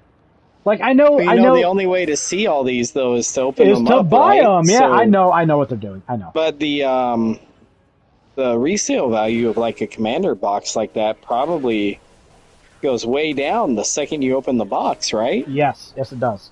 So of course the only solution is to buy fucking two. I'm not doing that. I will live with the resale value being diminished because you know what? I want to play with my toys. You know, it's fine. I can take a bit of a hit. I don't have enough money to just buy them and sit on them. Plus, if you buy them to sit on them with the hope of reselling, that's getting a little close to scalperish. So I don't know. Although I'm a giant hypocrite because you know what I haven't opened? That fucking Expedition 33 Lumiere edition. Do you know how much that costs on fucking eBay now? It's like $500. Oh, that's stupid. I'm not fucking... You know what? I was talking to... You should probably sell it. I probably should. Not wrong. Hey, who knows? Maybe it'll be worth $1,000 in another few months. I was talking to Claire and Sophia about it because apparently they didn't buy themselves one. And, I mean, I pre-ordered this months ago, so I was like, alright, it's $70. I have money, so cool, whatever. And then, yeah, it goes crazy. Oh, did I not? Oh, maybe I didn't actually save the screen cap. Okay, let me get you the image. I'll show you. Threads. Here we go. Right, because I posted about that Silent Hill F. Silent Hill F has a steelbook that looks kind of neat. Is that only in the UK? It might be. I haven't seen it here. But yeah, that's, here you go. I sent you a message. So, I mean, you know what else is really fucking expensive? Baldur's Gate 3 Collector's Edition. Really fucking expensive. Yeah, they're restocking that, though, aren't they? No, that's the Deluxe Edition. That's also really expensive, but yeah, they're restocking that. Collector's Edition, the one you had to pre-order from Larian store, I think. No, I don't think it was during Kickstarter. I think you get Divinity 2. Anyways, just the Collector's Edition from Baldur's Gate 3 is like $1,000. And people are trying to sell that Deluxe Edition for like 200 some. It's like, they're gonna restock it. Like, why would you pay double for some, like, to buy it from some asshole? Yeah, it's craziness.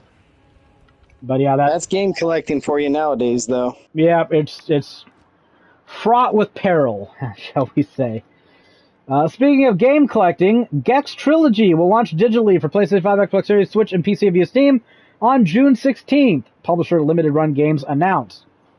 Have they already sold that physically on Limited Run, right? Like, has that ended, or is that still there? Okay. I can't remember when they were doing that, but I remember seeing their physical shit. I mean, I'm not a fan of Gex. I'm not interested in buying it, but if you are a fan and you wanted to collect, you might have actually missed your window. I don't know. I had to go look.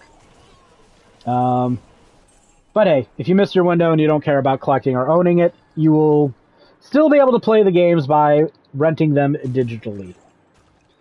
Let me go check. I'm curious about this now. I don't think I have anything really coming from Limited Run. I think I got all my shit. No! Soul Reaver. Yeah, you definitely got Soul Reaver. I did get Soul Reaver. I have no place to put these Persona games. I need more space. The Limited Run versions? Yeah. I was lying. I was a big lying fuck. They have Gex Trilogy up on Limited Run still. $40 if you want the Gex Trilogy. I feel no need, or I feel not one way or the other about that. Yeah. I mean, I don't like platformers. I don't like cartoon mascots generally, so it's fine. I've got pieces of paper to spend my money on, all right? I can't actually be spending money on a game that works. Got priorities here. Actually, I'm curious about something. Persona 3 Portable Seas Edition. I want to see how much that thing costs. Oh, someone's selling it for $333 plus shipping. Oh, no game, steelbook, or shadow box. Then what are you selling? Yeah, the shadow box is one of the best parts. I haven't opened mine yet. I haven't looked at it. I only looked at it and opened it because it is not a sealed container. That's for the record, it's you can look at it all without opening it. Oh, so it has does the a flap open up or something? Yeah, it's like a magnetized flap or something that's not sealed. I didn't even take it out of its shipping box yet, so. Oh yeah, you can look at everything without any noticeable difference. Okay, I might Google it then. $450 on eBay, so it's about doubled in value, I believe. That sounds about right. Maybe a little more. Midnight Channel Edition, I suspect is that, but now it's only. I see one for 400. Oh, 20 shipping. Yeah, I'd say it's about the same. My retirement fund.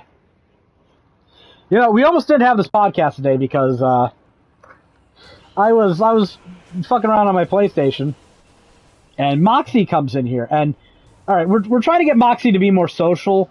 Like, she had a problem where she liked to potty in the house, especially on a rug we had in the kitchen, and we got rid of that rug because it had been peed on by successive corgis. And we just we didn't want it anymore. It was ratty to begin with. We weren't mad that the dogs peed on it, right? That was there for a reason. And we're like, all right, this thing is just kind of an eyesore now. Let's get rid of it. Lo and behold, we get rid of that rug, and Moxie decides, I don't have anywhere to pee anymore, so I guess I just won't. So apparently she decided that since Zan peed on it, and we use that anti-pheromone carpet cleaner shit on it. We actually hit it with a, fucking carpet cleaner with the water and the shit, and we cleaned the fuck out of it, but whatever she was detecting, she had it marked in her little puppy brain that this is a 9-year-old puppy brain. This is a spot where you pee in the house. And it's like, wrong, Moxie, that's not what that was there for, but we removed it, and she doesn't go to the bathroom in the house anymore. She does, however, like being in her cage.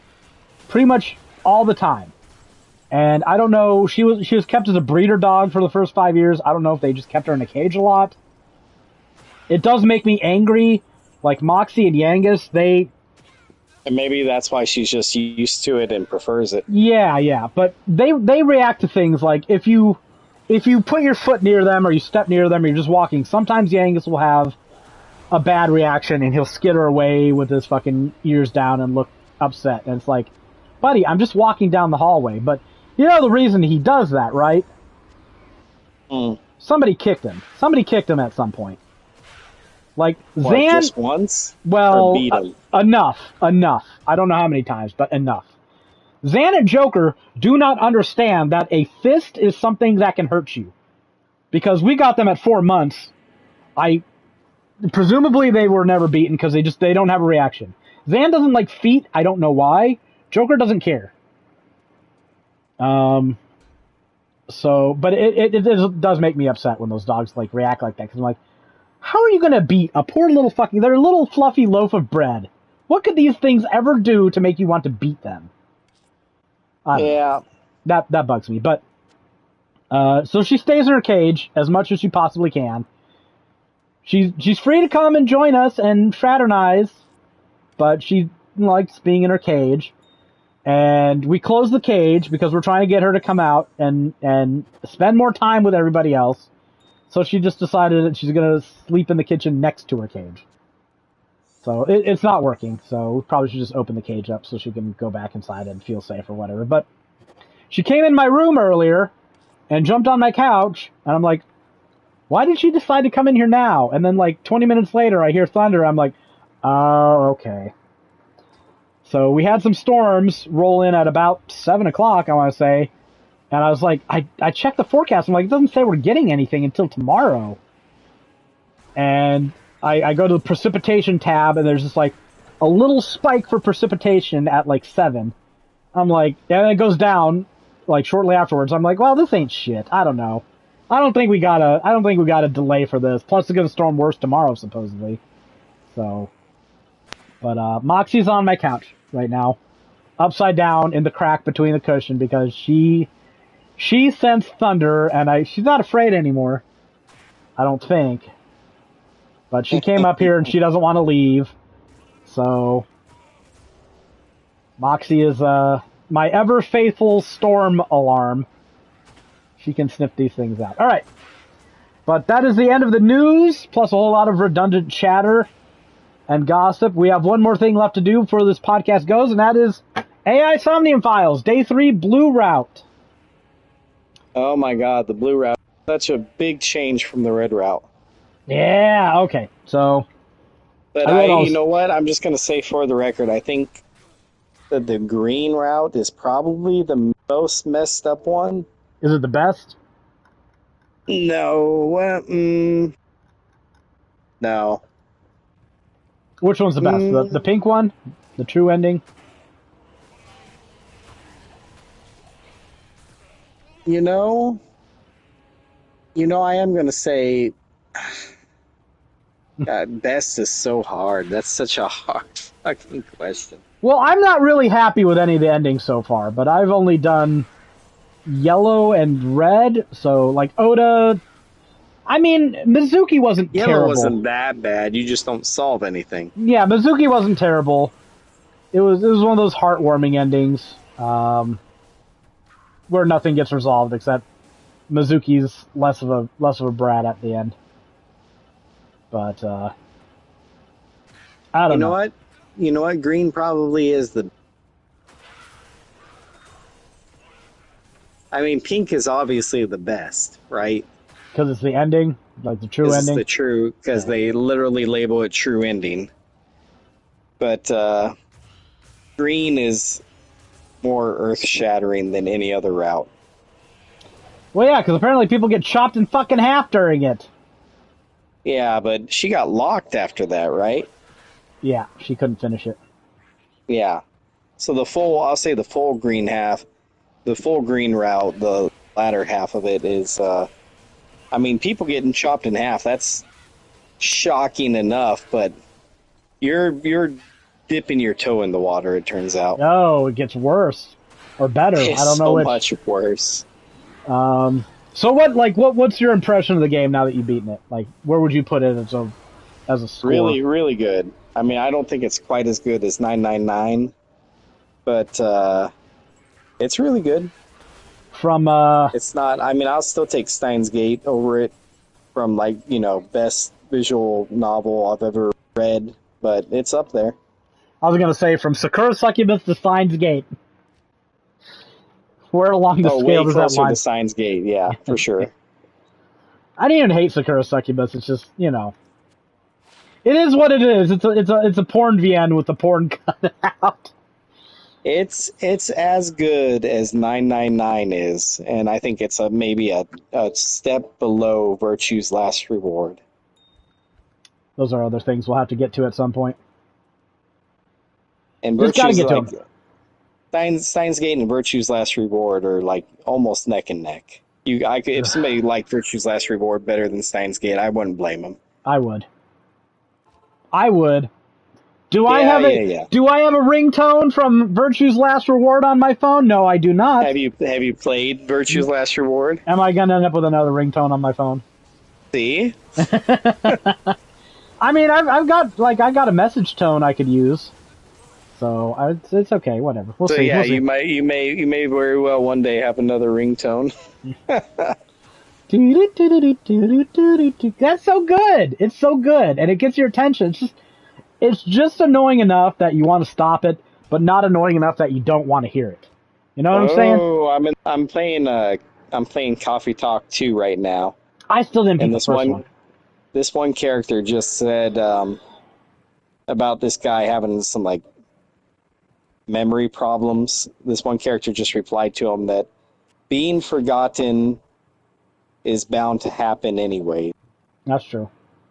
And his response was, "Is that so? Is every single one of us, are we going to be forgotten Fuck eventually?" Yeah. Yep. I think it's an eventuality, right? Yep. I don't even think it's gonna be that long after I'm dead. I haven't done anything. Look at this coffee talk. Oh, how did you not beat the first one? It's short. I don't know. I played it a bit, but I guess I got distracted. I kind of feel bad that I never got the physical versions of those too. I thought it was going to be one and done. To be honest with you, I thought the first coffee talk was going to be a one and done. They're doing a third one now, aren't they? Yeah, they're talking about a third one. They got physical releases of the first, the second. They got combos of both of them. Did you ever But buy? Back in the day, I went out of my way to get the physical release for the first one, thinking to myself, "Yeah, you won't see anything like this again." Oh, so you did buy the physical? Okay. I was wrong. I should have bought physical copies of those. I know they had those like big ass collector's editions, but Yeah, on strictly limited, I think. yeah. All right. At the end of day 2, during Mizuki Sync, you have to raise a cage full of balloons. This causes you to find Iris's corpse in the dream, stab in the back repeatedly. Mizuki also hears an unidentified ringtone in the dream, but her aphonia isn't cured, so she can't immediately comment on anything. So that's how you get to Blue Route from Red Route. Yeah, it's one of them somnium choices. Yeah. You return to Bloom Park right after the Mizuki Sync and find a smartphone. In the horse Shoko's corpse was on. Somehow Aiba can interact with physical objects because she gets that phone out of there. I don't know. I thought she was a purely digital construct. I don't know how she interacted with that phone. I guess her eyeball exists as a physical thing, but I didn't think it could actually... The eyeball itself can pop out of his skull. Yeah, but like, how's it grabbing phones? It's got two little arms. I guess so. I thought those were digital or something, but it's a physical thing. Apparently I was wrong, and Aiba can manipulate the world around her. Somewhat. Date, not very well. Well, yeah. Not enough to win a fight if she needs to. That's why Date's still employed. Date dumbly calls the number associated with the smartphone, says he's a cop, gets hung up on. What a moron. That's me commenting on this in real time. Like, dude. Like, you don't even have a choice to not be stupid about it. Date's is like, "This is Date from the MPD." It's like, and he gets hung up on, "They blocked my number." And I was like, "Of course they did, you idiot!" That's funny. I don't mind my characters forced to be stupid in game as long as it's funny like that. Date goes to the Sagan residence at 10:30 p.m. after Bloom Park. Not much happens. You talk to Iris and drive away. Date remembers Iris saying that she's going to die as he's driving away, and this is where day 3 actually begins. So that's all. Then she says it's a joke, for the record. Yeah. Well, no. She said that earlier in day 2, and as Date's driving away, he's remembering her saying this. Oh, I see. At Boss's office in HQ, you can examine things, and Boss will comment on them. I don't remember her having this much to say earlier, but there's a lot more commentary on these items this time around. The phone Date found at Bloom Park belongs to Shoko. No clue who called it, but they called at 9:02 after Shoko was dead, maybe to lure Mizuki to the scene. This is me brain thinking, right? Because you get the answer. Renju isn't murdered in this route so far. Instead, he gets in a car accident and ends up at the hospital. Date heard a traffic report about the accident when he was driving to Iris at the end of day 2. Did not know it was about Renju at the time. Mizuki was returned to the hospital after the sync, but apparently left and went back to Date's at some point, under her own volition, is what I asked in question mark.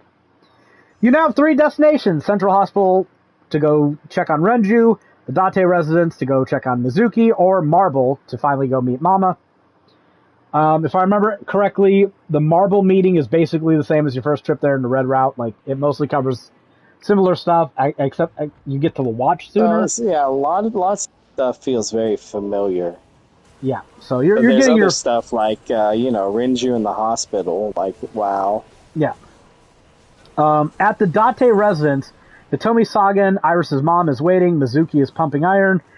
Mizuki contacted Hitomi. Apparently Mizuki is no longer mute and drove her home.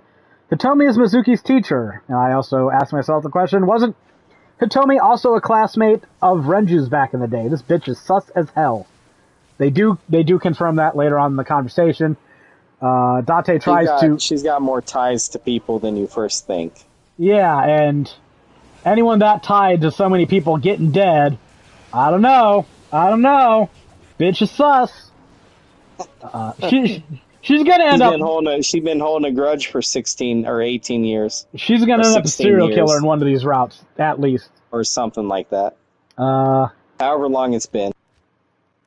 18 plus, I'd imagine, because of Iris's age, but who knows? Date tries to press Hitomi by bragging about his sound system. Mizuki busts his balls. I thought that was funny. Oh yeah, and then he immediately, when you go and investigate it after that, he immediately says that he's still making payments on it. Yeah. Dude, they talked like, I can't remember how much they said that sound system cost, like 1,000,000 yen or something. Like, did you spend like 10 plus grand on this sound setup?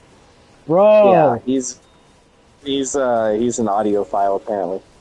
I mean, I like music, but I'm also like music dumb. Like, as long as, like, if you get me some cheap like USB speakers, as long as they're not like crackling and shit, I'm probably pretty happy.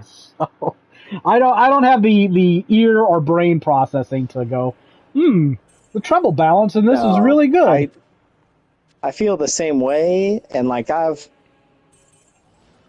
almost feel bad about it because I've literally reviewed like 800 and some odd games, and I couldn't tell you, like, when it comes to things like the quality of some stuff, like stereo mono. I mean, stereo mono may be the limits of what I can actually detect. It feels wrong, I guess. The best I can really do is go like, this game actually sounds really good with surround sound headset on. Because the ambient noise is really good. A bunch of this is so subjective. Like, because your setup, based on what you have at home, is so personal. Yeah. You know, because you can have surround sound set up, you can have the laser fucking attached, you could have the sound bar, you could have just so many fucking different layouts. You could play everything with headphones. Like, I don't know. Well, I you can only review the things that stand out to you. I don't think that's a failure as a reviewer. Like, Greg, I will say this, in those hundreds of reviews, like, to me, two of the biggest things are the differences between melodic music and atmospheric music. Because there's some, and it especially depends on the game and the genre, because there's lots of games out, horror games, for example, where you don't want melodic music playing. You want the atmospheric music. But I'll tell you what, the fucking Resident Evil save rooms with that, when that nice, comforting, soothing piano track fucking starts, classic. It's a fucking classic. All I know is that Resident Evil 2 is bad because it should play that fucking X is going to give it to you every time Mr. X shows up. And yeah, that giant missed opportunity. Has to be one of the best ever made. No, like, okay, Greg, have you ever taken any advanced level philosophy classes? No. Okay, well, I personally got a little fucking kick out of reading about Jungian philosophy and psychology when it came to Persona. Maybe you didn't get that kick. Now, just because I haven't taken the classes doesn't mean I haven't spent tens of dozens of hours reading about different philosophers and philosophies, especially with Xenogears and... Yeah, but maybe, okay. You name it. Just assume you didn't do any of that reading, right? Maybe you don't have that subtext, so maybe you don't appreciate some of those elements in these games. I don't think that's necessarily a personal failing on the reviewer any more than I think, like, not being an audiophile and going, yeah, I like the music when it went bibbity boop bop bop. That was cool. Like, yeah. You know what? Especially the bibbity boop bop part. Like, Final Fantasy VIII has a great soundtrack. That's all I really care about. I'm not going to sit there and... especially when this one piano song hit G minor, it was really haunting. Shut the fuck up. No one cares. There's like 6 people in the world who fucking even know what that means. Shut up. No one cares. Same thing about, like, I don't think you need to fucking have read. Some of that stuff is interesting, though. Like, It is interesting. Have you ever watched those videos of piano teacher hears Persona soundtrack yes, for the first time? Are we talking about the same dude? There's some, like, I think he's a blonde dude who... Well, there's like 5 or 6 of the same. There's like 5 or 6 of these guys. So I have 2 or 3 I could show you. I watched a video about a dude, not about a dude, with a dude who understands music in ways I never will, who was sitting here gushing about Streets of Rage 2 music, and he'd listen to it, he'd play a little bit of it, and he'd go, oh, they just did this! And he'd get on his piano, and he'd be like, dun dun dun dun dun dun dun dun dun dun dun. No, actually, I think it's a jump to C major. Dun, dun, dun. It's like, okay, this is, like, it's interesting, and honestly, mostly it was because his enthusiasm for it was so infectious. I couldn't help but watch it, but, dude, I have no clue. I've been listening to Streets of Rage 2 music since I was fucking 9 years old, and I never once went, I wonder if that was a G major or G minor. It's just, people can dissect things at different levels, and I don't think any person in the world is well-rounded enough to provide, like, super deep professional nuance on every aspect of every game. So, you know what?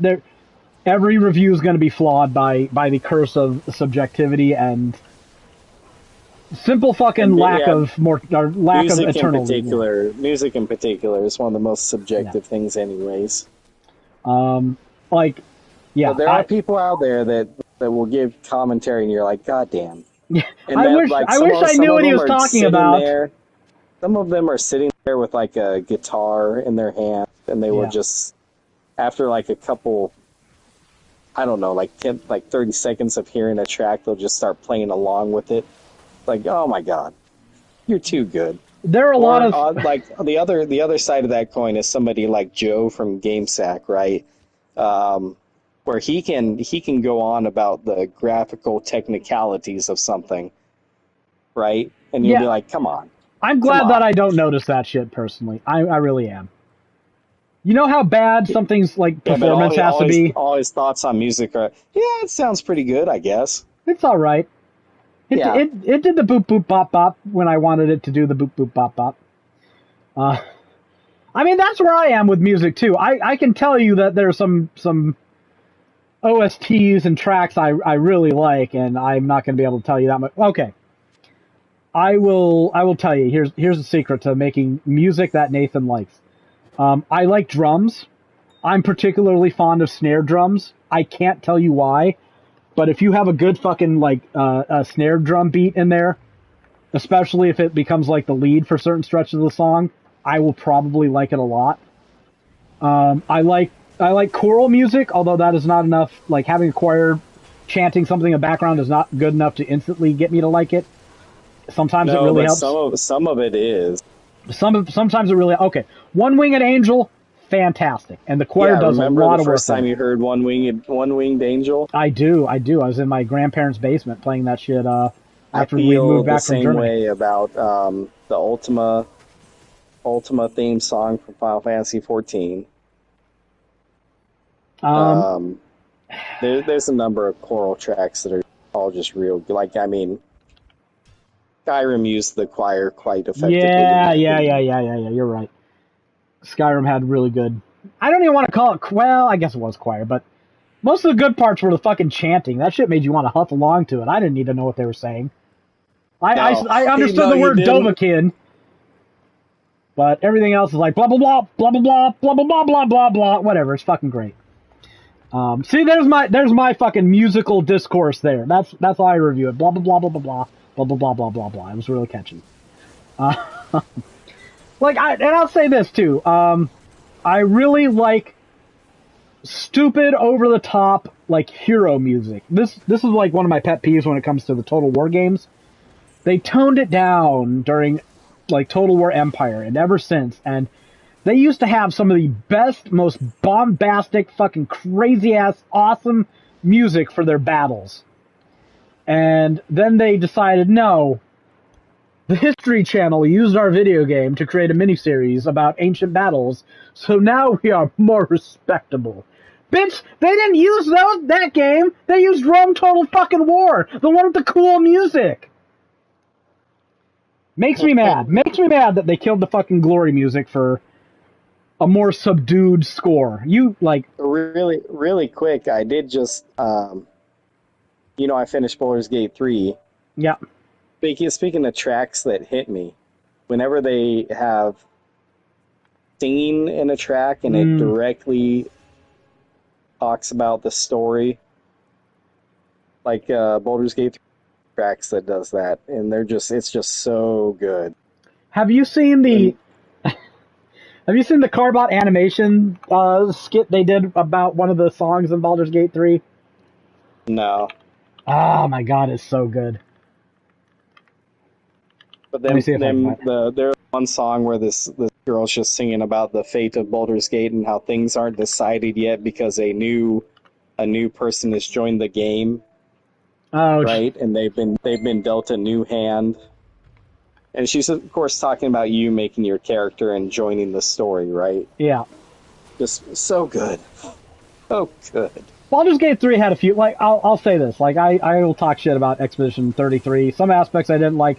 Soundtrack is not one of them. It's probably got the best soundtrack I've heard in a game in a long, long time. Is it better than Persona 5? Just the soundtrack. Well, it's actually hard to say. I think Persona 5 has more good songs, but I think Expedition 33 has a higher proportion of fucking bangers. There's only so many tracks in Expedition 33. Like, Persona 5 has a fuck ton of music. But Expedition 33's got a smaller OST size, but god damn, there's so many good ones in there. There's probably about as many bangers in Expedition 33 as in Persona 5, with like maybe a third of the track size. Oh wow. Well, there's some what I would usually call just like little ditty tracks in Persona 5, like Layer Cake. Yeah. That is like just a short little tune, but god damn if they don't nail the what's that fucking rain one? I can't remember what it's called. Beneath the Mask. No. They have like that standard do do do do do do do do do do, and then when it's raining, it starts like having like some little somber, high pitched piano notes in there, and it really kind of, and they slow down the track, and it kind of really sells as like one of those slow, shitty, rainy days. Like really good how they did that. And I can just listen to that on loop. There's some mods of that track online that have actual like rain in the background. That's really good. You know what? Actually, I'm gonna give Persona 5 the nod for now, but not because it's objectively better, but just because okay. I follow politics too much for my own good, and it actually makes my life worse following politics as much as I do. There's a shithead called Steve Crowder. I'm sure everyone's heard about Steve Crowder. And he's a little bitch. He's a coward. He won't debate people that actually know what the fuck they're talking. He's that guy that would go to college campuses and have like a little fucking table. He'd be like, something stupid, conservative, and controversial changed my mind, right? And he eventually drew the attention of a liberal fucking radio guy. I think he just does YouTube now, but he used to be radio. Called Sam Cedar, a failed comedian, but he's still he's got that dry, Jewy humor. He does the voice of fuck. You know that health inspector on Bob's Burgers? Oh, he's kind of been phased out in later seasons. He hasn't appeared in a while, from what I've seen. Yeah, Sam Cedar does the voice of Hugo because he's friends with the voice actor who does Bob, whose name I can't. I'm just having a mental blank. Anyways, he mostly is a political YouTuber these days, and he will go and debate people. And I don't really agree with his politics. He's a little too Democrat-y for my taste. When I just view the Democrats as a failed right-wing party that has no reason to exist. But Sam Cedar will eviscerate a fucking cretin like Steve Crowder. And Steve Crowder did everything he fucking could to avoid actually ever having to debate Sam Cedar until he was debating another guy, and then this other guy just like randomly pulled Sam Cedar into the stream, and like Steve Crowder's like, "Oh no, what a fucking nightmare!" And he's trying to pretend, like, laugh it up like it's a joke, but he does flee the stream before he fucking actually talks to Sam Cedar directly. So, oh no, a lion! But meanwhile, let me get the fuck out of here. That's what he did. And somebody edited that clip of Sam Cedar showing up on the stream to go after this debate me guy. They had that Persona 5 battle music with the fucking ambush, the mascot. Never see it coming. And then Sam Cedar, they do the fucking transition, and then Sam Cedar's there, and Steve Krabs like, "Oh no, what a fucking nightmare." I'm like, "Oh my god, this is like a mixture of two of the fucking things right here, peanut butter and fucking chocolate. Great." So until something from Expedition 33 hits the fucking memosphere like that, then... Oh my god, so that's what gives it the edge? That's, is that thing? That's the is little, that the journey we just went on right there? That's the tiny little fucking cheek here that's putting Persona 5 up. Just for now. Okay, I mean, it gets what it gets. It's getting a technical... It's winning by like a tenth of a point. Wasn't there some meme with the Persona music with... I think the Philadelphia Phillies mascot and the security guard or something.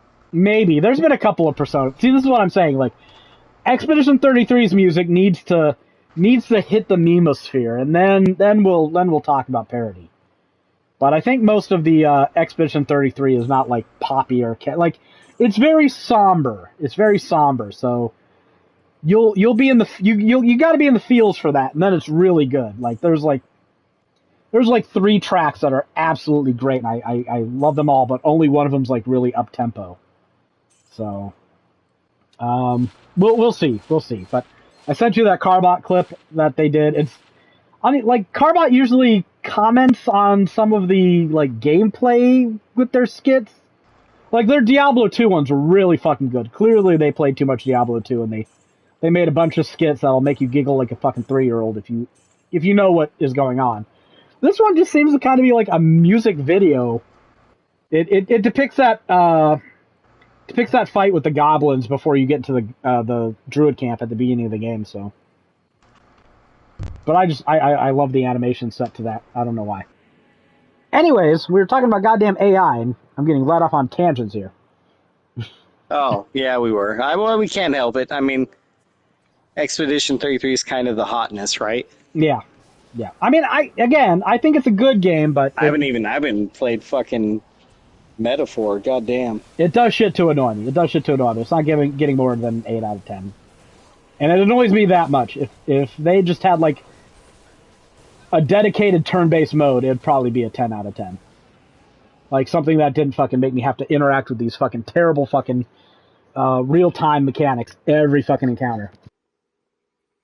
But anyways, Mizuki's dialogue is similar to the Red Route, confirms Renju sent the message that led her to Bloom Park, confirms that Hitomi is Renju's friend.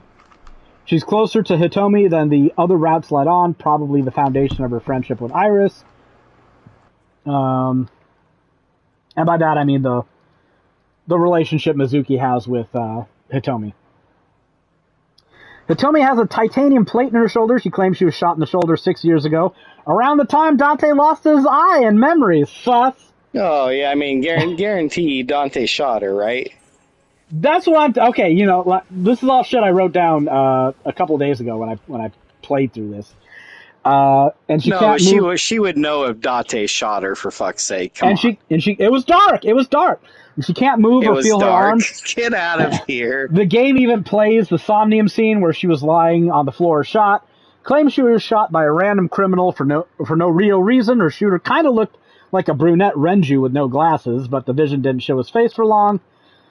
That was my takeaway. Okay, maybe I'm wrong. Maybe it is Dante with different colored hair. Maybe something happened to him and his hair turned white. I don't know. No, they show the person that shot her, but it wasn't for very long, and we haven't met him yet. Okay. I mean, that's a person. All right. They're not tricking you. Okay. I'm not believing you either. We'll see. Renju is still Mizuki's guardian on paper, even though she lives with Date. This is a very unusual situation. I'll just say that, right?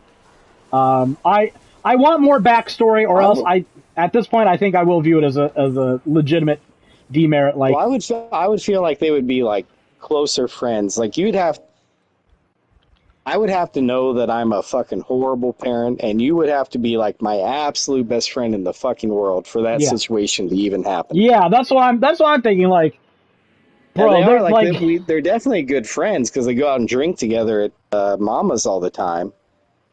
But are you that close to friends? If you're getting into fights over a fucking watch. It's an odd situation for sure. If I spilled beer on your watch, would you throw a tantrum? Do you wear a watch? No, but I'd probably throw a tantrum. Yeah, what the fuck? Bro, I'm drunk. It's an accident. Watch what you fucking do. I didn't want to go drinking in the first place. You don't want to drag me here. And then don't spill beer on my watch. Okay. So no, at the very least you owe me a watch. I mean, are you okay with like a $20 Walmart watch? Because that's all you're getting.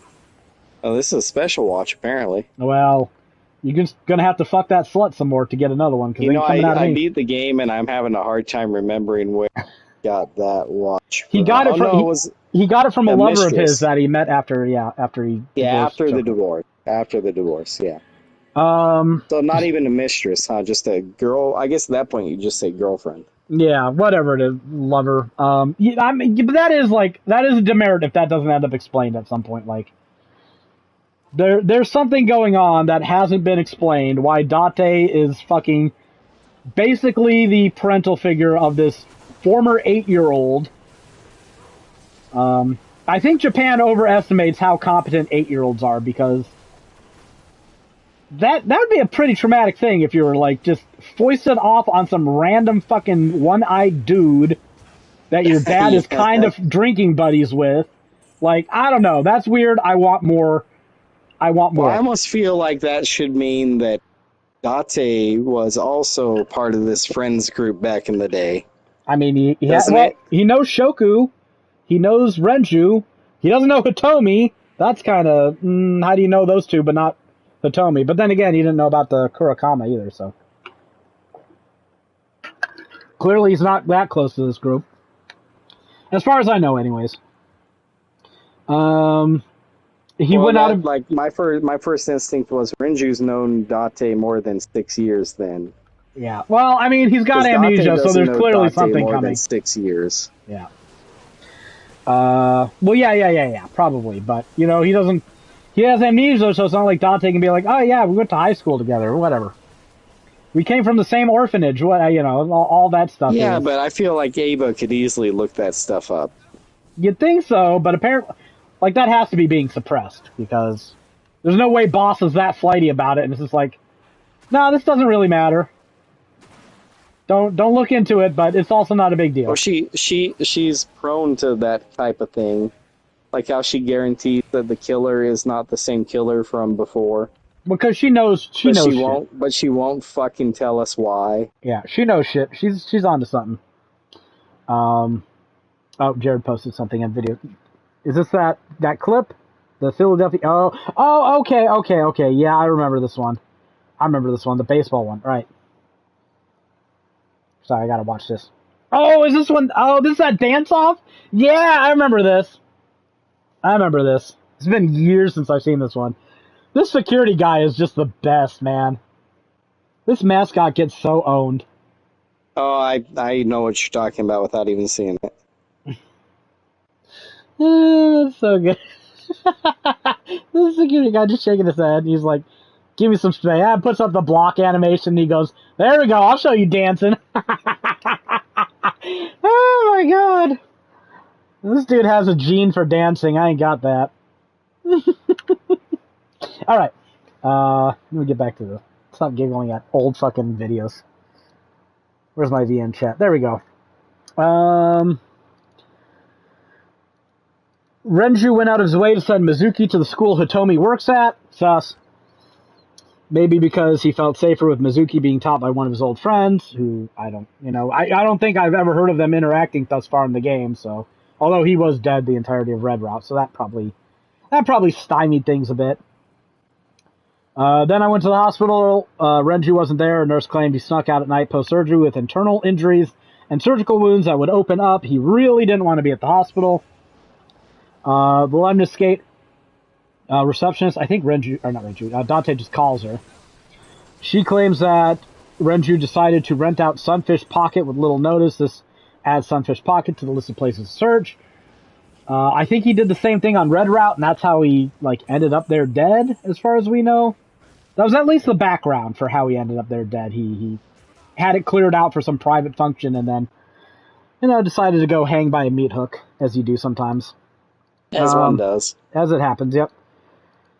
Marble Mama mostly regurgitates info you learned on the Red Route. Renju's watch from a new lover post-divorce, Shoko being a criminal, tied to the Kamakuras. Renju's ties to the Kumakura opens up the Kumakura office as a possible travel destination. Then I went to Sunfish Pocket. First time it's actually open, which was a little bit weird going there on the Blue Route and, not seeing it all closed down. All right, so I have a thing about Sunfish Pocket from later in the game. Right. But it's nothing spoiler. It's just, I thought it was really, if I don't get out now, I might not remember. All right. So later in the game, you can examine the sign at Sunfish Pocket, the one that just says Sunfish Pocket, and it above the bar, like above the the main diner table. Yeah. And it gives you an appendix item that basically tells you, oh, hey, by the way, Sunfish Pocket is an anagram of Bike Chunsoft. Oh. I was thinking it was going to be something perverted because the name doesn't make sense. I was like, you know what? I don't know that much about ocean fish, but there has to be some pun or double entendre. Okay, so that's stupid. Okay.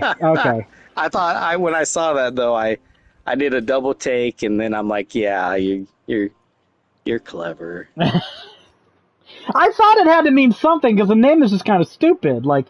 Sunfish are those big ass fucking fish with the tiny little fins that sometimes lay over on their side at the surface so that birds can pick parasites off of them.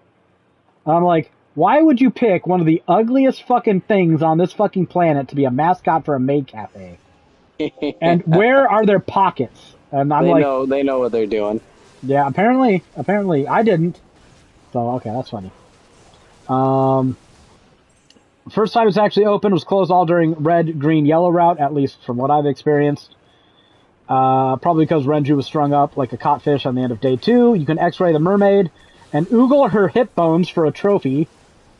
My commentary on this is fucking weird. And Dante's just like, there's so much space. It's like, bro, come on, what the fuck? That's creepy shit. He's a nasty motherfucker. Can we agree? Yeah, he is. Sitting there sniffing shoe boxes and dude. Clients at Sunfish Pocket are called Sea Kings, they're given different types of tridents based on how much they spend. Oda has spent around $2,000 at the place to get a gold trident.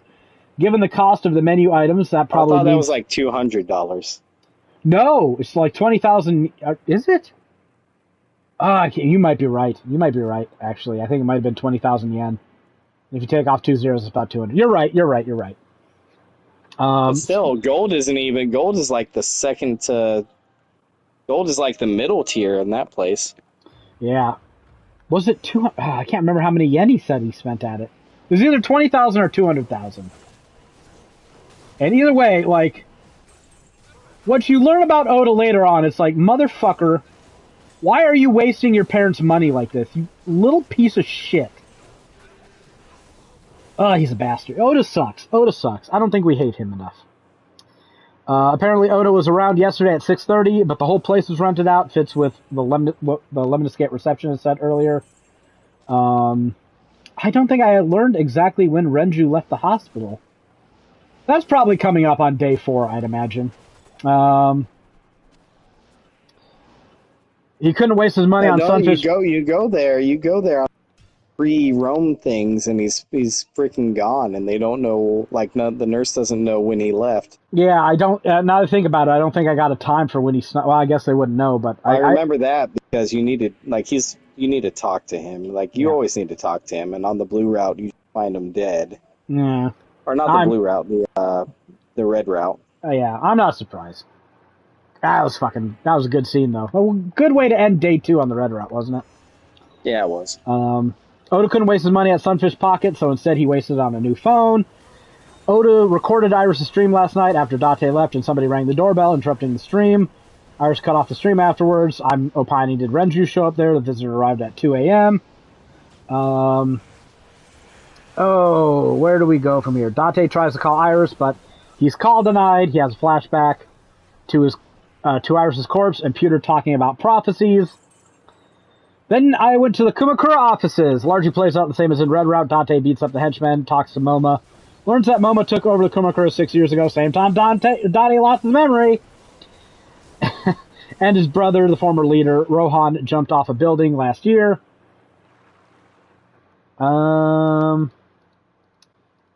X-raying the Kamakura crest reveals a safe with an A-set figure in it. You trick Moma Roger Rabbit style into playing his stupid little A-set response game. Date uses that to blackmail Moma into talking. I guess you can't run a Yakuza gang if you're... he doesn't want to show the other Yakuza members that he's a fan of the idol. So he turns into Oda number 2, basically.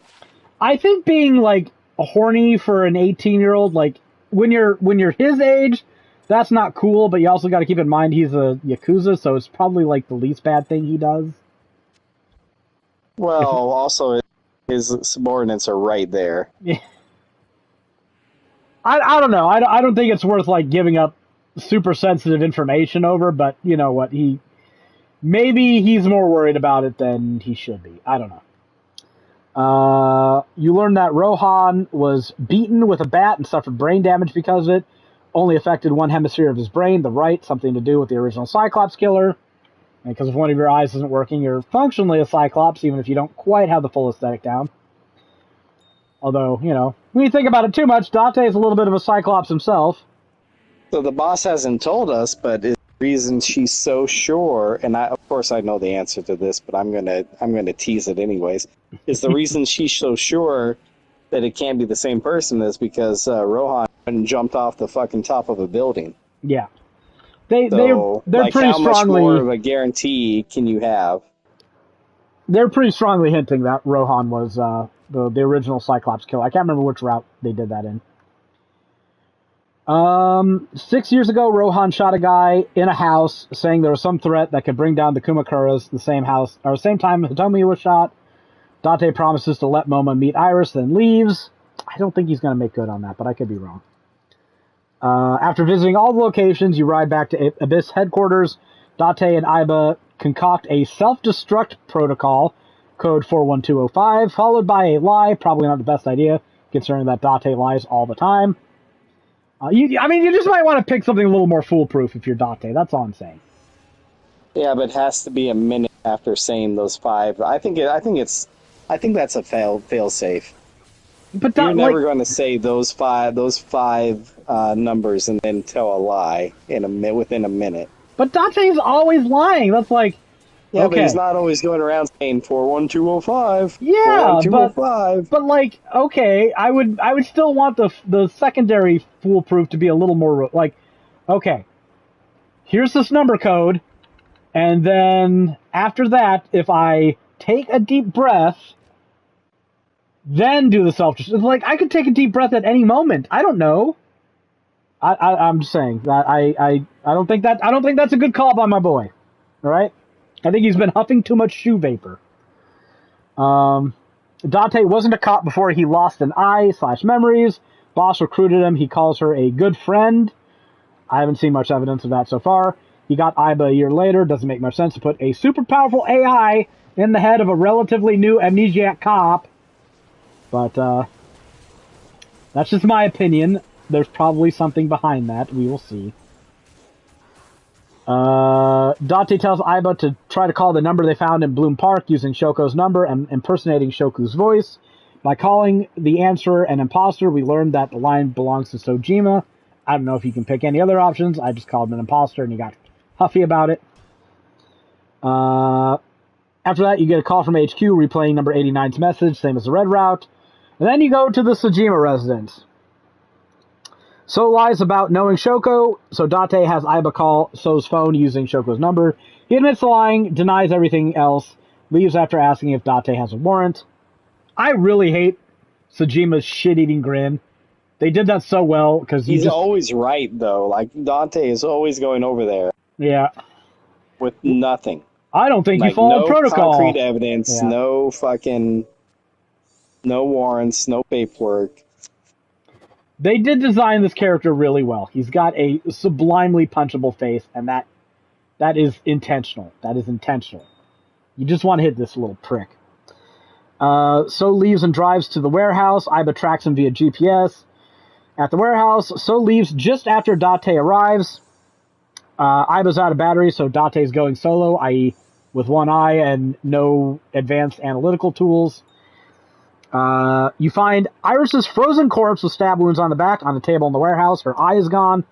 Date calls boss, has her bring So Sojima in. You get flashbacks of his interactions. You interrogate So. He slips up and says he didn't see Iris's body, but then knows that she's been stabbed. Date gets permission to sync with So. The sync is Iris having a very bad time outside the warehouse on a loop. Have to move boxes to open mental locks with the goal of, quote-unquote, saving Sync Iris. Literally, she gets stabbed the fuck up on a loop repeatedly over and over and over again. And it's like the first time it's kind of like, oh shit, bitch just got stabbed the fuck up. But after but the best part is the game isn't afraid to just show it over and over and over. Yeah, you'll move some boxes and she'll like run forward and she'll make it past one obstacle and then get blocked by something else. Bitch gets stabbed the fuck up again. And it's like, geez, okay. It started being funny after a few mass stabbings. That's all I'm gonna say. It went from damn to because it makes like a stupid squishy sound effect. And it's just like stabbed once, like squick, squick, squick. It's like fucking Christ, guys, get it? Her ass is dead. They went all in on the stabbing sound effects, didn't they? Yeah, it was a little like first time shocking, every other time parody, and it just kind of got sillier as it went on. So no negative judgment there. It was good. After the sync, lots of babble about how syncing works, egg whites and yolks, blah, blah, blah. So keeps denying he's the killer. Pewter says the blue figure in Insomnia may be a sync of the subject's self-image of themselves in their subconscious, which would mean that the figure Mizuki saw near the bushes at Bloom Park was herself, and the person kissing So in Iris's sync was Iris. We'll see if that holds true, but that would, if that's a solid rule, that's what that means in those other syncs from other routes. Boss might have told So that he was stabbed, giving him an excuse for knowing about Iris's cause of death. Awfully convenient. A cop calls and tells Date they didn't find a body at the warehouse. Date returns to the warehouse. Aiba suggests that Date might not have seen what he thought he saw, or that the body was moved. Date goes to the Sagan house after not finding a body at the warehouse and finds Mizuki and Iris there. Whoopsie. Yeah, did that blow your brain a little bit? That has me going, okay, what the fuck's going on here? Well, between the fact that you saw her dead, we saw her get murdered in a you sink. did leave. There was a period of time where no one was watching that body. Hey, you know what? Which is crazy because like no proper policeman would do that, right? Okay, but no Date would no policeman would call a phone and be like, yeah. "Hey, this is a cop here, mysterious phone guy. Oh, they blocked me." He might not be good at his job. No, yeah, that was really dumb. He might not be good at his job, is all I'm saying. Which is maybe why he doesn't solve anything in half the routes. Date thinks either way, like I saw her there and I was like, what the fuck? Why are you leaving? Why don't you just wait? Like, we're so gonna go that you can't get to him later. Date thinks reality changed due to the sync. What a nutter butter. Somehow I don't think the higher-ups will buy that. Day 3 ends. Date arrived at the warehouse around 8:15. So was arrested, interrogated, synced, and released before midnight. Pretty efficient for cops. I And don't know what to think. he thinks that he really changed things. Yeah, I don't think that's the case. I am. If I had to put money on something happening, I would say somebody made a convincing enough simulacrum out of with with Iris out of dead fish to convince Date that was a legit corpse before I'm going to believe that his thinking can change reality. Not saying either is likely. I'm just saying that changing reality via sync probably didn't happen. And this is out of the blue. Yeah. So, very nice cliffhanger for day 3 there of Blue Route. So, I'll say this about this game. Pretty much at the end of every day, it really wanted me to go play more and find out what the fuck happened next. So they're really. I knew after we did like just the first couple days and seeing the first couple cliffhangers they did that they're pacing, and this story is fantastic. They'll let it drag sometimes. I'll admit they'll let it drag sometimes, but when they want you to move on to the next chapter, their pacing is really good. Then, like, they got ways to want you to turn that page, metaphorical page, obviously. So yeah, still a bit more of AI the Somnium Files to go through. I wonder if Rebecca's playing it. She better be in her room playing that. That'd be a real shame if she was sleeping. But I guess I'll go check. How do you not know? Could have checked right before the podcast. No, she was up and about before the podcast, but she hasn't gotten as far as us. She just beat Red Route, so hopefully she's playing some to catch up. But we'll see. But yep, that's all for this day of AI the Somnium Files. Next podcast we will do day 4 of Blue Route, but I'm going to try to finish the entire game. Hopefully by Monday, we'll see. Because I really like to. While we've had this podcast, I wrote up the last of my notes for the Pink Route and saved it, and the rest of yours have at it. Okay, sounds good. You just have the rest of Blue Route and Green Route, really. Yeah, and we need to do trophies at some point, but that should be hard. There may be like 2 instances where you go to put it in Neoseeker or something, and there's like some notes not to your satisfaction. I'm going to apologize for those ahead of time. You still use 777 for that code, right? Yeah, for all my trophies. All trophies are at 777. Because they need formatting, I'm sure. Whatever you decide to use. I can't remember the trophy, like how we did that, but I'm sure. The trophy list wasn't as bad as I thought it was going to be. I was at the end of the game and I had 2 appendix entries missing. Oh, did you find a source that tells you where to find them? Well, I thought for sure that meant that I wasn't going to get the platinum, right? Yeah. No, the trophy for appendixes is you only need 100 entries. You don't need them all. Oh, okay. I thought you needed them all, but no, you only need 100 entries, and there's like 128 total. Oh, okay. So that shouldn't even be that hard to get if you're like clicking on everything. No, I mean if I was super fucking perfectionist, I would hunt down the last 2 and put them in the guide, but I have a number of times where I stop and say, hey, you need to pick this for these because I saw it online elsewhere. Yeah. But we're only getting paid $100 for both of us, so fuck that. It's fine. Yeah. It's fine as is. It's good enough. There's going to be good enough.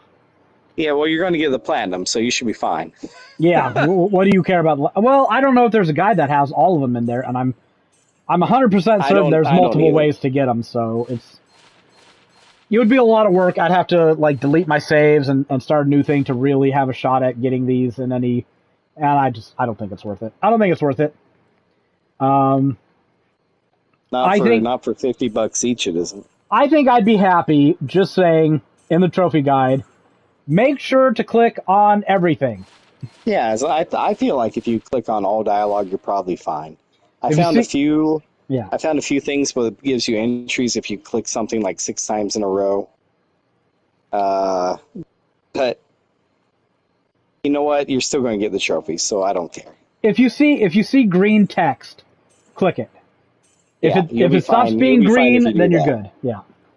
So I think I'm okay with that too. So Yeah, finish up these routes, do the media, do a trophy guide. I think we're good then. I think that'll be well, and editing, but I don't remember the code for the trophy shit, so I'll have to go look. I know we did. I know we did that on like I think Time Spinner, so I can just steal the code from there. So I'll upload pics of all the trophies stuff. I'll do that.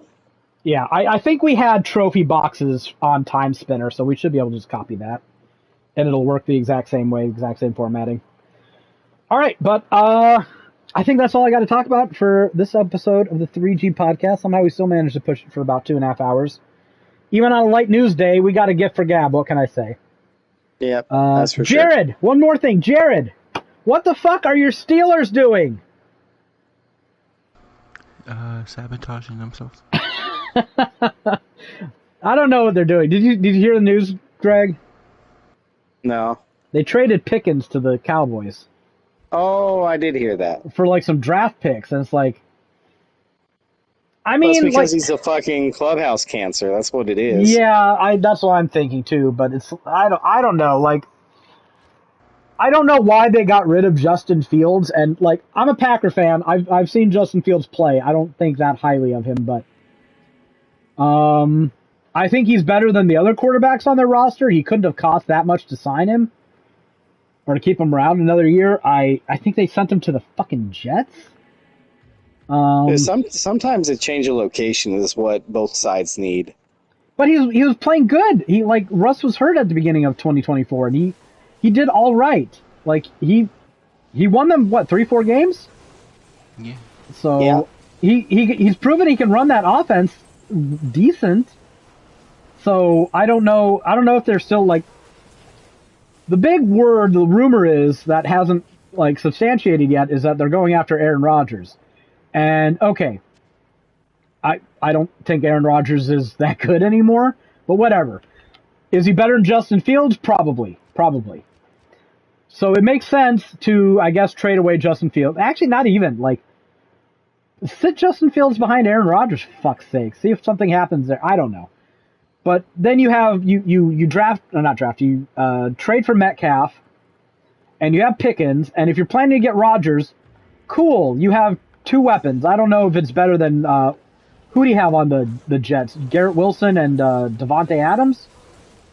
Yeah. Like, I'm not sure Metcalf and Pickens are... Devontae Adams in. Yeah. I'm not sure he's, like, Metcalf and Pickens are better than those two, but, you know, they're at least close enough. Again, that didn't win the Jets a whole lot of games last year, but now you don't have Pickens. Now you don't have Najee. Now you still don't have a real quarterback. I have no clue what the fuck they're doing. So, I don't know. With most teams, I might not agree with what they're doing, but I can kind of see what they're going for. Steelers have me fucking baffled. And I found a great fucking tweet about it where some guy was... He posted like 4 jerseys, right, from Steelers. One of them was like Najee Harris. One of them was their old quarterback whose name I can't remember. Was it Pickett? Mm-hmm. And then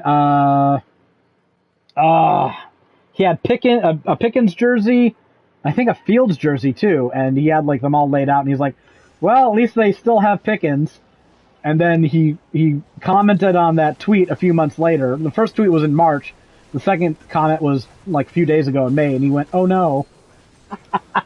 It's like, that just sums up being a Pittsburgh Steelers fan right now. Like, what can you do? They got rid of everybody. On offense, anyways. I don't know, man. I don't know what they're doing. If they sign Aaron Rodgers, I'm like, okay, it makes sense. I still think this was a dumb idea, and they did it in a dumb way, but I guess. But if they don't sign Rodgers... if they bring in Rodgers, like, what more proof do you need that this guy's cooked? I don't know. Like, does it make a lot more sense to bring in Rodgers if you also have Najee and fucking Pickens on your offense? I think it does. But to bring in Rodgers and all you have is Metcalf, I'm like... If he couldn't win with what he had on the Jets, I don't see how Metcalf is going to, like, change the entire offense. Like, I don't view him as that much better than Pickens. So, I have no fucking clue, man. No clue. But it is the Steelers, so they're still, like, a good chance they're going to win like 10 games, 9 games next season anyways. Tomlin's winning record must be preserved. We'll see how this goes. Ain't nothing like sitting in the seat of mediocrity.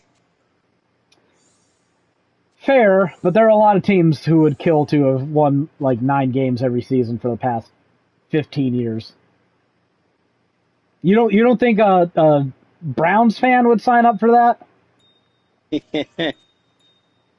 Well, you know, they're cursed and whatnot. So why are they supposed to be cursed? What's the curse?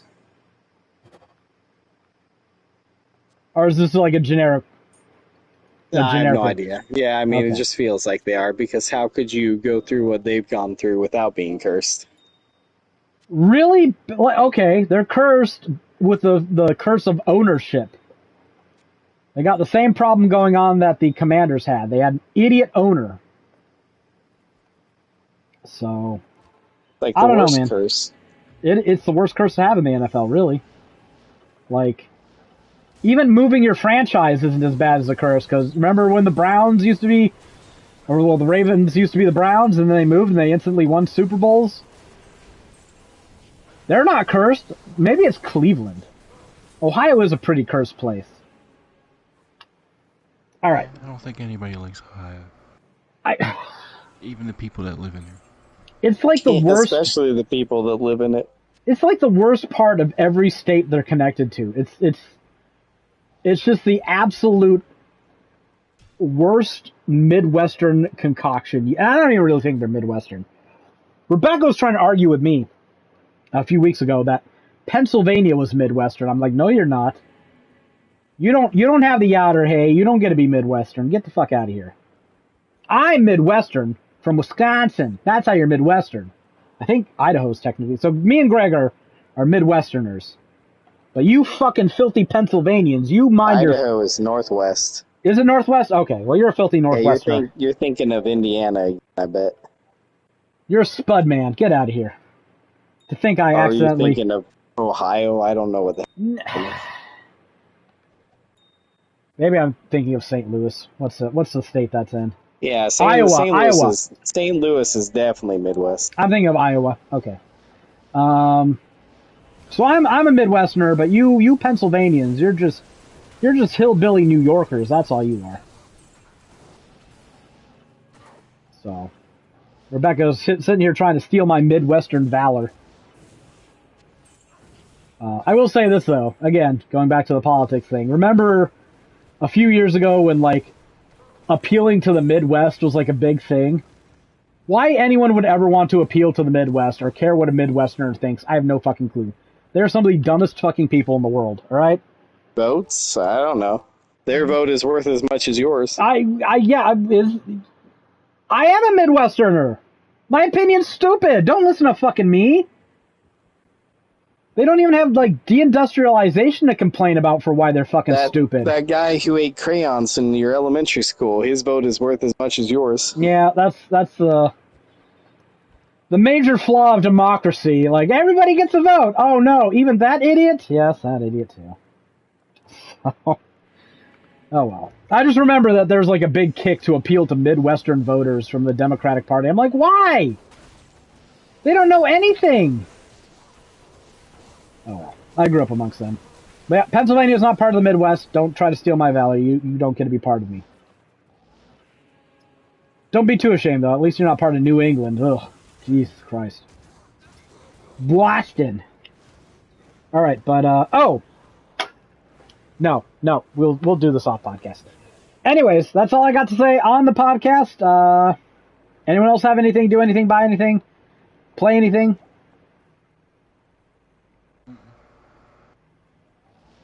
All right. Get ready for Doom. Get ready for Doom. Yep. What do they have a tagline for this one? Do they get rid of that slash and rend or whatever the fuck it was? I don't know, but I need to watch more Doom because that Buzzsaw shield thing looks interesting, and I feel like I should know more about it. What, you don't like Rip and Tear? Rip and Tear. There you go. That's the Would you tagline. forget Rip and Tear? I forgot Rip and Tear. Yeah.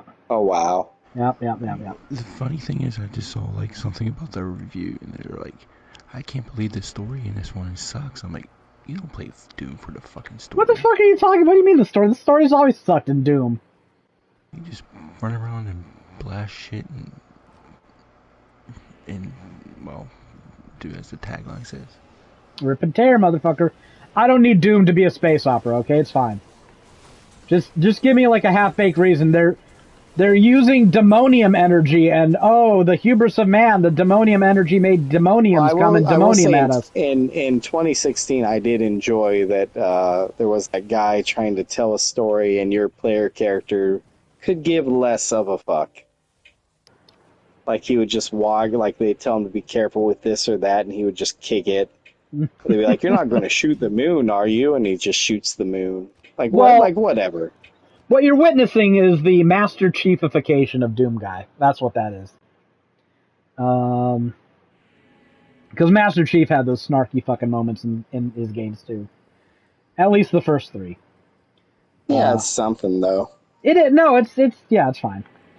No one cares about these stories. We just need to fucking point us in the direction of some demons and let's go kill them. But all right, that'll do it for episode 442 of the 3G podcast. Until next week. Talk to y'all later. I guess we will have some Doom to talk about. Hopefully some more AI, the Somnium Files. Lots of busy stuff. And Windows Fantasy Life come out, Jared? I don't know, sometime this month, like 2-3 weeks. Oh, okay. Maybe something will happen with that. I haven't heard enough, but could be some movement with that. We'll see. Until next time, though, talk to y'all later. Bye, everybody.